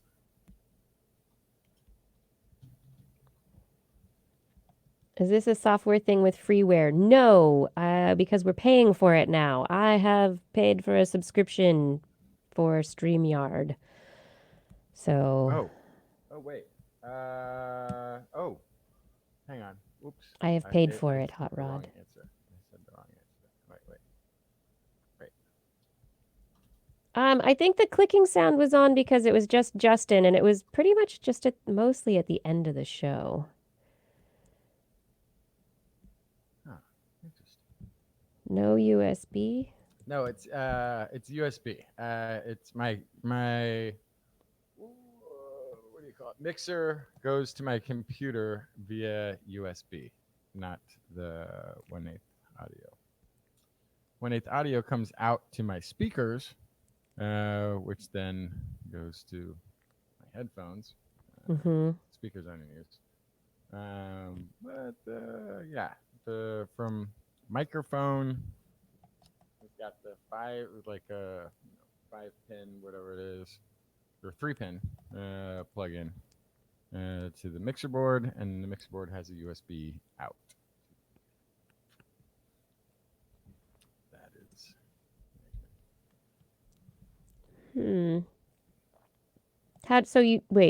You shouldn't, when you say you shouldn't be using the integrated sound card, does that mean that the external sound card, the mixer, takes priority over the internal sound card? Is that what's happening normally?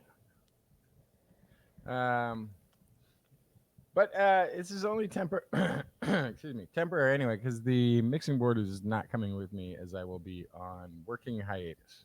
That is true. Do you have more plans? Nope. Okay. Soon. By the end of this month? Oh, that is soon. Yes. That's like 2 weeks, 3 weeks. Within, yeah. I will be broadcasting from abroad. And I don't know if it'll work. Well, we will have to find out. I might have to tech up a little bit more once I'm there. I'm bringing cameras and microphones. Not this. I actually got to go find my snowball. Yeah, a USB mic. I might have to repurchase if I can't. Do you have a Everything. laptop you're going to bring? Laptop and a snowball? Will that work? The laptop I've got is just that Chromebook. That's not going to do it. There's one there that I'm going to try borrowing. Okay. Blair's been using her Chromebook. Yeah, I'm It's been okay. okay. It might be fine. I might invest in a new laptop if that doesn't work. But the thing is, it's annoying is that I should do that while I'm here because things are going to be more expensive. More there. expensive. Yeah, we'll see. It's going to be an experiment. It may be that the show is Justin free for a few weeks or months. It might be possible. What? I think what I'm actually thinking the worst case scenario is that you will have to put a picture of me up, and my audio should be fine. Audio upload. Yeah. And okay. So I'll say this too. I've done live video streaming to this location before I've gotten there, and it seems to work pretty darn well. It seems to be real time, plenty of upload download speed. So I'm not really anticipating anything. I mean, you don't really know till you get there.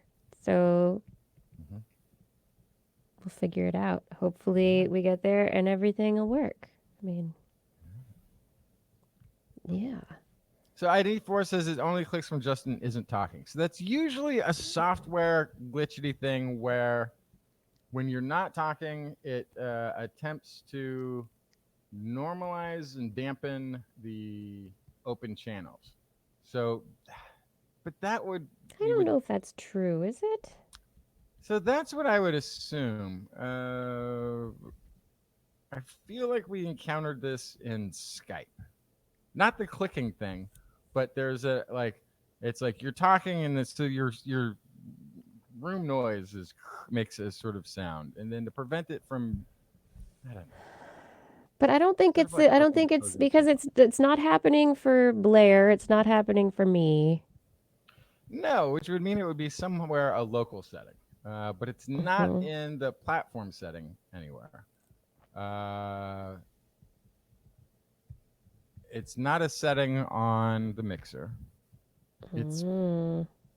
It's something in the computer's interfacing with it. But then again, this is the other annoying thing. It hasn't been a problem for several years and only showed up recently too. It's true. There could be. I like the idea of the sound card dying just because no components have changed in years on this setup. And so for there suddenly to be a problem, sounds like something is dying.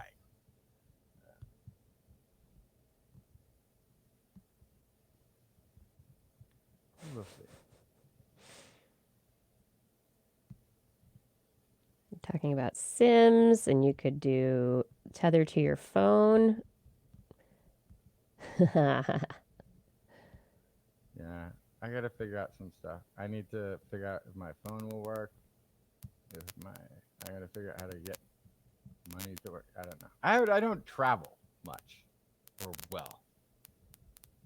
So yeah. there's a lot of details that I'm probably going to miss, and then I'm gonna try to plug something in and it will explode. Now you're crackly. Crackly? Yeah. What would happen if you just unplugged your mixer, your USB? Unplug it and plug it back in. You're not supposed to do that while it's running. Hey, crackling went away. Hello. I was trying to figure out whether we were upside down. Now your microphone is turned off. There you are. Is it this? Is it back? Yep. crackly? No, not anymore. Okay, that fixed it. Well done. Unplug it and plug it back in again. Magic works every time. That's right.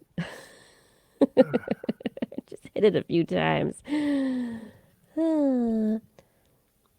Yeah, USB are hot pluggable on my computer. That's what I do to fix it when my computer, when I get frozen out, I have to unplug my Focusrite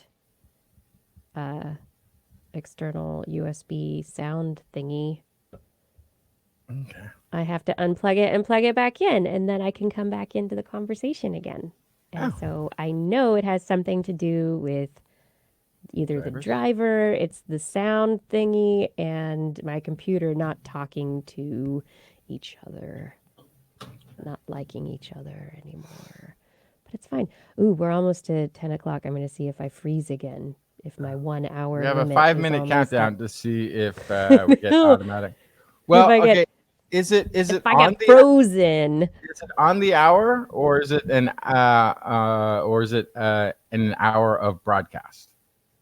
Because if it's an hour of broadcast, we still have 10 minutes. If it's on the hour, we have 5 minutes. Oh no, I don't think it's on the hour. I don't Okay.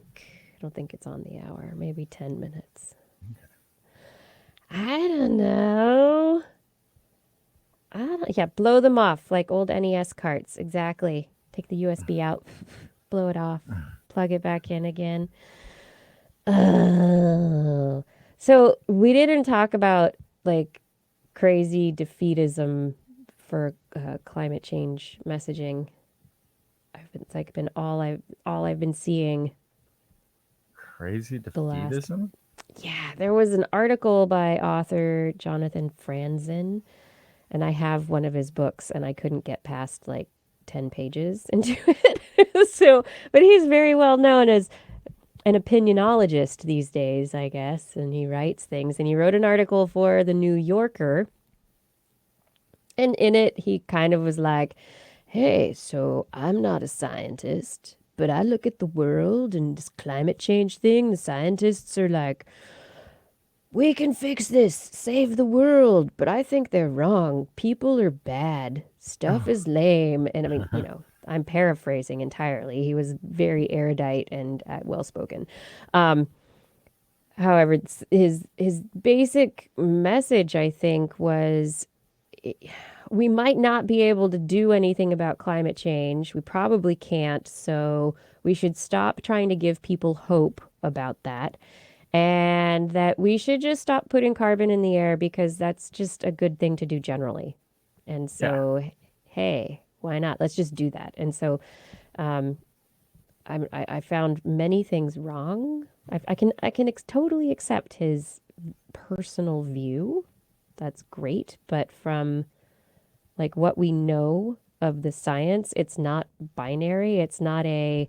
And one thing I think he really got wrong was that, past the tipping point of 2 degrees Celsius, we can't do anything to change anything, which is incorrect.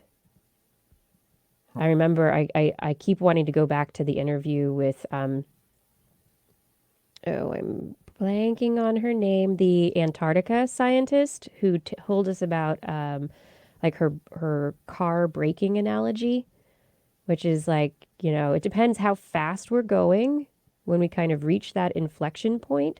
And then it depends when we put the brakes on, how hard we crash at the end. And so we can affect the outcome of that crash at the end. It's going to happen at some point. But in the process, if we slow down a little bit before we hit the brakes, that crash isn't going to be so bad. If we hit the brakes sooner, it's going to make it a lot better, and we'll have more time to we won't put as much carbon dioxide into the atmosphere, and we won't we will have more time to adapt to the changes that are taking place. We'll slow it down a bit. So there are these forcing factors that we can affect. And I think, I don't know how we make that messaging sexy. It's not a save the planet kind of thing, but it's we can affect the outcome. And we should have hope that we can put the brakes on enough that we will mitigate the worst of it. Okay, so Your turn. if you want to place your future and the hopes of hoping that we can mitigate and potentially should be doing things that we may or may not ever get around to actually implementing. Or you can head to high ground, open high altitude deserts where the stuff is, there's nothing to burn and the Nothing to temperatures will be a grow little either. bit cooler. Well, yet, but pretty soon it'll be fine. No, the real thing to do is start to look up maps where and how global warming is going to change environments and see if you can. It's going to be probably Canada. We're all going to have to move there. I don't know. Well, I mean, so we are at the point where there's two people who are running to oppose the current administration on that party's side, who have both stated that global warming exists. They haven't gone beyond that. Yeah. And that's troubling because it means, well, it might not be human made, but we might get those same arguments that, well, like we got to look to the sun giving off more solar. Could still just be nonsense. And can we be done with this debate? Yeah, can we just be done already? But one of them made the point, hey, as long as it's being talked about now on the Republican side, it's at least a baby step forward. Yeah. It's not fast enough. It's not going to do it, which is why we need a little bit of political revolution on this front. Forget any other issue, if this is like a thing that you want. Our country is just not in step with the rest of most of the world, which is trying to tackle this. Yeah, it's just sort of an embarrassing situation where we're at right now with the dialogue in this country. But yeah, I mean, I'm along the pessimistic route as well. Yeah, you are. For the current level of solutions, and it would be a sort of revolution of political unpopular will. Well, unpopular will. It's the popular will that wants to get this thing solved. There's a lot of money on the other side. Oh, it's on the hour, by the way, Kiki, because you were gone 4 minutes before we hit 2 hours, but right at the 10 o'clock mark there. Well, no, 10:01, minute after. Okay. There is a tremendous amount of money that is involved in promoting the continuation of the use of fossil fuels. And by the way, of reducing the amount of mass transit that is available in your local community. If you want to see why you're, what is it? It's Hassan Minhaj has got a thing on Netflix called Patriot Act. Hassan Minhaj has one of the episodes is why your public transportation sucks. And he basically puts it down to the two multi-bazillionaires that the Koch brothers in the fuel industry, fossil fuel industry, and the fact that they've been lobbying against public transportation in the country. It's pretty horrific. By the way, Hassan Minhaj, I don't know if Davis kid. Yeah. He's a local. He's cut from the cloth. So he's one of us. He's what I call one of us, which is just me. And my cronies. But that's his show is really fantastic. If you haven't checked it out, Hassan Minhaj on Netflix. It's one of my favorite things on Netflix right now. He was UC Davis or town? Was he a townie? No, he was South Davis. I mean, he's South Davis. He's South Davis, but it's still, and South Davis is like sort of like tends to be actually the little bit more right-leaning side of town. Yeah. But it's Davis, so that's even, that means they're probably a bunch of centrist Democrats. That's probably all that means. That's right. Yeah. But no, he went to like middle schools and stuff here. So I don't know. I actually don't know if he went to UC Davis. He might have left for college. But he definitely did like the elementary school, junior high type stuff here, I think. But anyway, so the the part that I get really unoptimistic about is not to do with the facts. It has to do with the machinery that has been put in place to across most of this country through radio and media that is controlled by corporate. I'm going to sound like a conspiracy, by corporate interests that have agendas that propagate throughout these channels. And the one thing that really drove it home, and I didn't understand at the time, like, why is this happening? Is I was listening, as I sometimes do for fun, to a radio evangelist show. And it happened that they started talking about global warming. And the arrogance that people would think that mankind is in control of the climate in any way. That all these lies about you're using fuel to warm your homes when God has control of climate and not, right?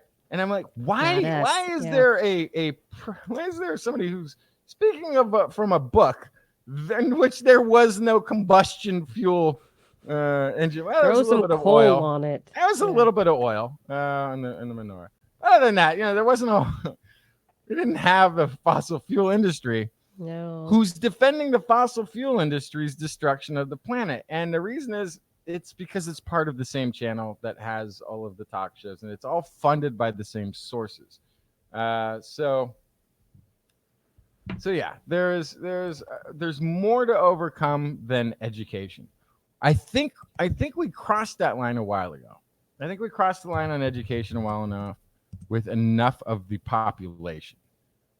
We have the threshold is crossing the messaging and the facts with the money behind it to enact policy, because it's a pay-to-play government. Now, one of the encouraging things is the vast number of GOP, the record number of GOP fossil fuel industry supported party wonks who are retiring from Congress, at least.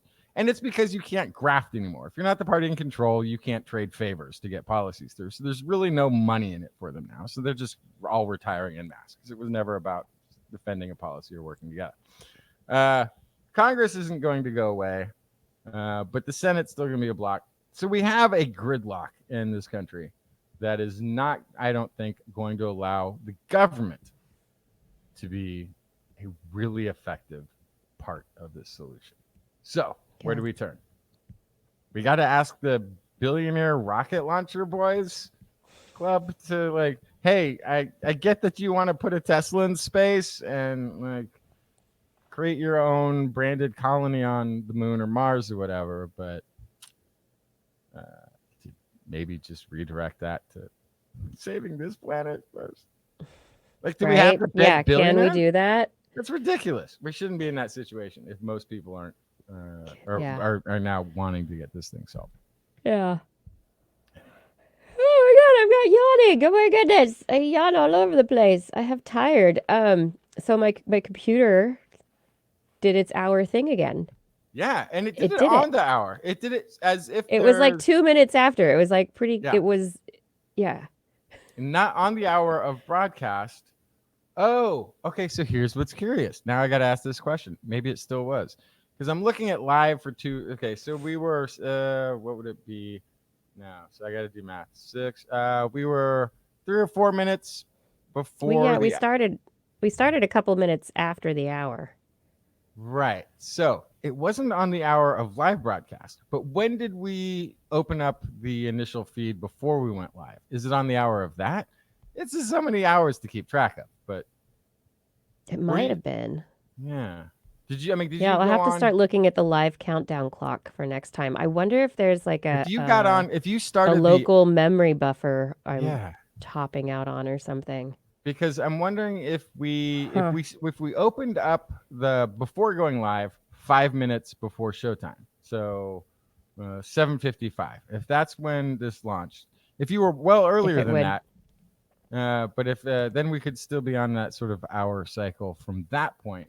Yeah, no, it's just it's either close to the hour. Well, because I opened up the broadcast studio in StreamYard at like 7:45, 7:50. So, it's So real I was in it early. Yeah. early. Yeah, we started the show a couple minutes after,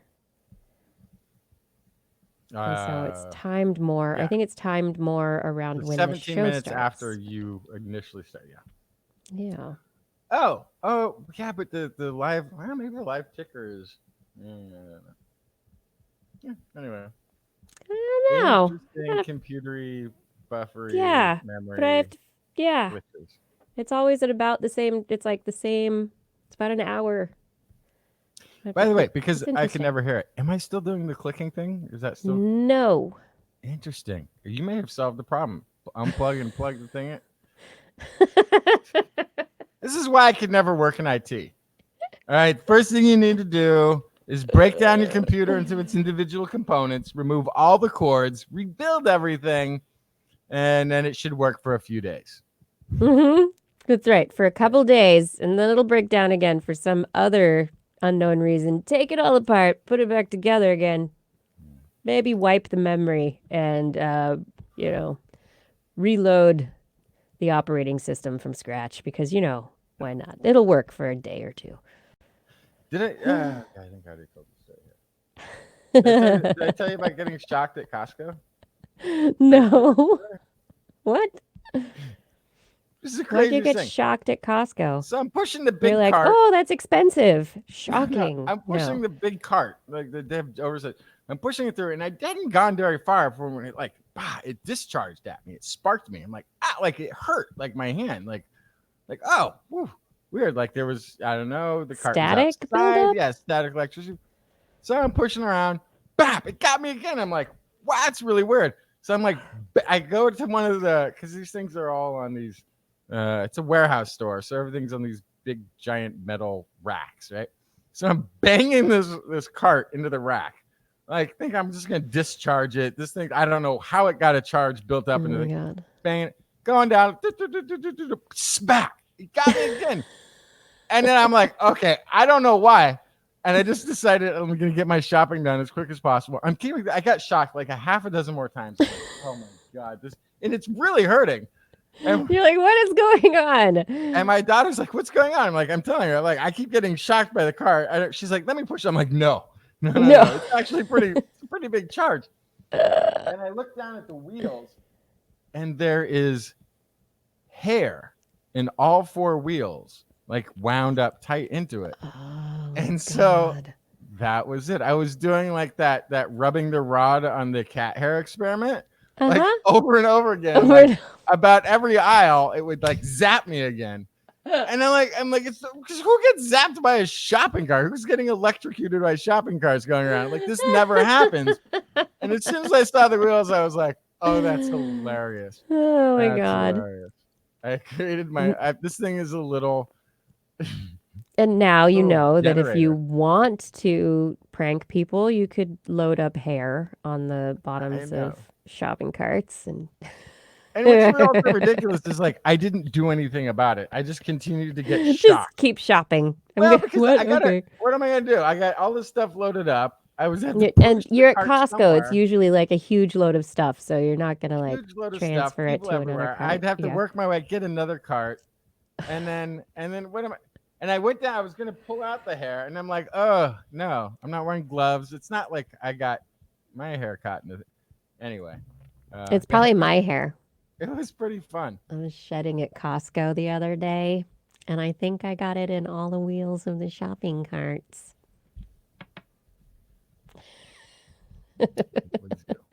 Ugh. Ed says that right. you just ran over some little old lady. And now everybody is talking about comparing the Impossible Whoppers this week.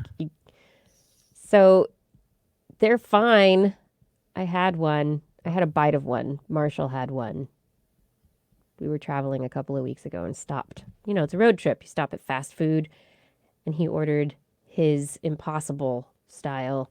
And I think it's creepy and gross, but What? I don't I don't like chewing meat, so that would be Are you a vegetarian anyway? what? Are you vegetarian anyway? I eat chicken and fish Okay. now, but I mean, my chicken has to be like very well cooked. So But I don't like eating steak meat or, okay. other red more reddish meats. And yeah. So the So Impossible I'm Burger, I just don't like eating burgers. They're gross. And it's like, yeah. I'm confused because I don't know why, but I was pretty convinced that pretty much all fast food meat was like 80% soy anyway.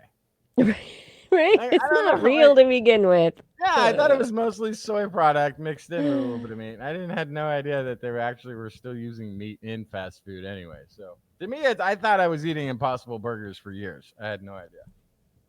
Yeah, I know, Hot Rod, it's not meat, but they make it to be like meat. And I don't understand. If I don't want to eat meat, I want a veggie patty that doesn't chew like meat. Like, it's like, hey, you can have an alternative. I mean, I understand to try and get meat eaters to eat less meat. Like, I get that. But there's a whole bunch of people who are like, if I don't want to eat meat, I don't want something that's like meat, but not meat. Yeah, but Am I that's making okay. sense? Yes and no. Yes and no. Yes and no. It's texture, man. It's the No, texture. if it depends on why you became a non-red meat eater. If you did it because you don't want to eat large animals or something of this nature, if you did it I for don't some like sort of chewing red meat. right, if you did it for some animal ethic, then you shouldn't care. It's a new food that you now have access to, right? If you did it because you just don't like I don't like I don't like I like it. What's the thing I don't like cinnamon. If you had it's like, okay, but Justin, this is now meat-based cinnamon flavor. I still don't care. Like, you It's didn't still get it. It's cinnamon not that flavor. it came from a spice or a plant. That's not why I didn't like it. I didn't like the taste of it, and that's one thing. But if it was an ethical opposition, or if you're somebody who loves meat but knows that it's bad for global warming, For the planet, right. it's bad for the planet, then you might be like, okay, I'll go with this. So yeah, it just depends on who they're making it for. Like a meatless I know. sausage. It's the audience. Most of the people going to Burger King they're eating burgers. They're not thinking about what they can do for the environment. Well, okay, so like a meatless sausage, like a breakfast sausage. That I'll give a brand name. Morningstar makes these breakfast sausages. I like them. Could I replace them with sausage? Yeah. Could I just eat them? Yeah. Why? I like the taste of both of them. Right. Which one is better? Probably Tastes like for the salt and environment? pepper. It's a lot of salt, and yeah. So if it's just by taste and it tastes close enough or good or better, then yeah, the meat eaters should have no problem switching. But yeah, it's not supposed to lure people who just can't stand the taste of red meat back to it. They're actually taking something probably that you'd be more than happy to eat and turning it into something that you find disgusting. It's more like what's happening. Exactly. Exactly. They took something I like and they're making it gross. Oh, I love tofu. Yeah, we made it taste just like a steak. Ugh. Yeah, now I no longer like my tofu. Yeah, I get it. Yeah. So anyway, all of you out there, I think the Impossible Burger is fine. For those of you who probably like of the burgers. And Ed, right, if you put hot sauce on it, everything tastes the same. But it's not the taste, it's the texture. What the texture is meat-like. I'm not. I wasn't. So this is a nice stopgap. But the really big idea, the one that's really like the game-changing idea. The game-changing idea, the one that would make Justin a billionaire if I was the least bit of an entrepreneur, which I'm not, would be the Impossible Narwhal. Because narwhal is the best cut of meat I have ever, and I'm a carnivore, is the best cut of meat I have ever had in my entire life. And I mean, I would move to Greenland just to eat narwhal on a somewhat regular basis. And in fact, if the American palate got a taste of narwhal, they'd all be gone. It'd be a matter of weeks. There would be none Just a left. matter of weeks. But if you Ugh. could recapture with a impossible narwhal flavoring narwhal burgers, they would. Oh, that's the chain. And you can always tell because we've got the big giant tooth sticking out at the top of the That's tooth place. All right, I think we've reached that part of the Toothless. show. Toothless. I think Is we've it reached that time? I think it's that time. Yeah. Anybody in the Portland area? I'll be at the Rose City Comic-Con this weekend. There's a Comic-Con. I'm on a couple of panels. I'm hoping that Will Wheaton will come by and say hi to me. That's my hope. Will Wheaton's gonna be there. So there's a bunch. Yeah. What's her name? Don't hate me because I'm beautiful. Like from the 80s. That model actress. Forget her name. She's gonna be there. But I don't understand these cons, these Comic Cons. They're cons. They're like, here, give us money. You can shake our hand and take a photo with us. And we'll pretend we're actually friends. No. Don't pretend. No. It's a gathering of weird people with It is. specific I like that. Yes. sets of media fetishes. No, that part of it I I understand the gathering of the people for celebrating comics and media and all the fun stuff and the art and all that. I love that and I get into that, but it's the I don't know, the standing in line to, take a photo with somebody who Well, it happens to us everywhere we go. So everywhere. we should It be does used to it not. Oh, Ha, it happens to me, like constantly. constantly. It's because you're so famous, Justin. You know what's funny? I've been voice recognized more often than I've been face recognized. I would understand. I've In Davis, I would believe it. in Yeah. Davis around town, like nobody ever goes, "Hey, I recognize you. You're that guy on that." But as soon as I start talking, it's like, "You sound a lot like this guy on this podcast that I listen to." Yeah, I am that person. There we go. I go, "Yeah, that's my cousin." Yeah. Well, anyway, I'm not getting paid to take photos with anybody at Rose City Comic Con, but I will be there on a couple of panels. And if you're in town in Portland and you want to come take a photo after my panel, I'll be there. We can do that. Yeah, Rose City Comic Con. It should be fun. I'll be there both days. And I hope I see people there. And otherwise, have a wonderful week. We'll be back next Wednesday. Justin, did we say the thing with Blair not here? Yeah, but you have to start it. I have to start it? Okay. Say goodnight, Justin. Good night, Justin. Say good night, Kiki. Good night, everyone. Have a wonderful week. Now I have to figure out how to turn this thing off again. Clicking button, click, click.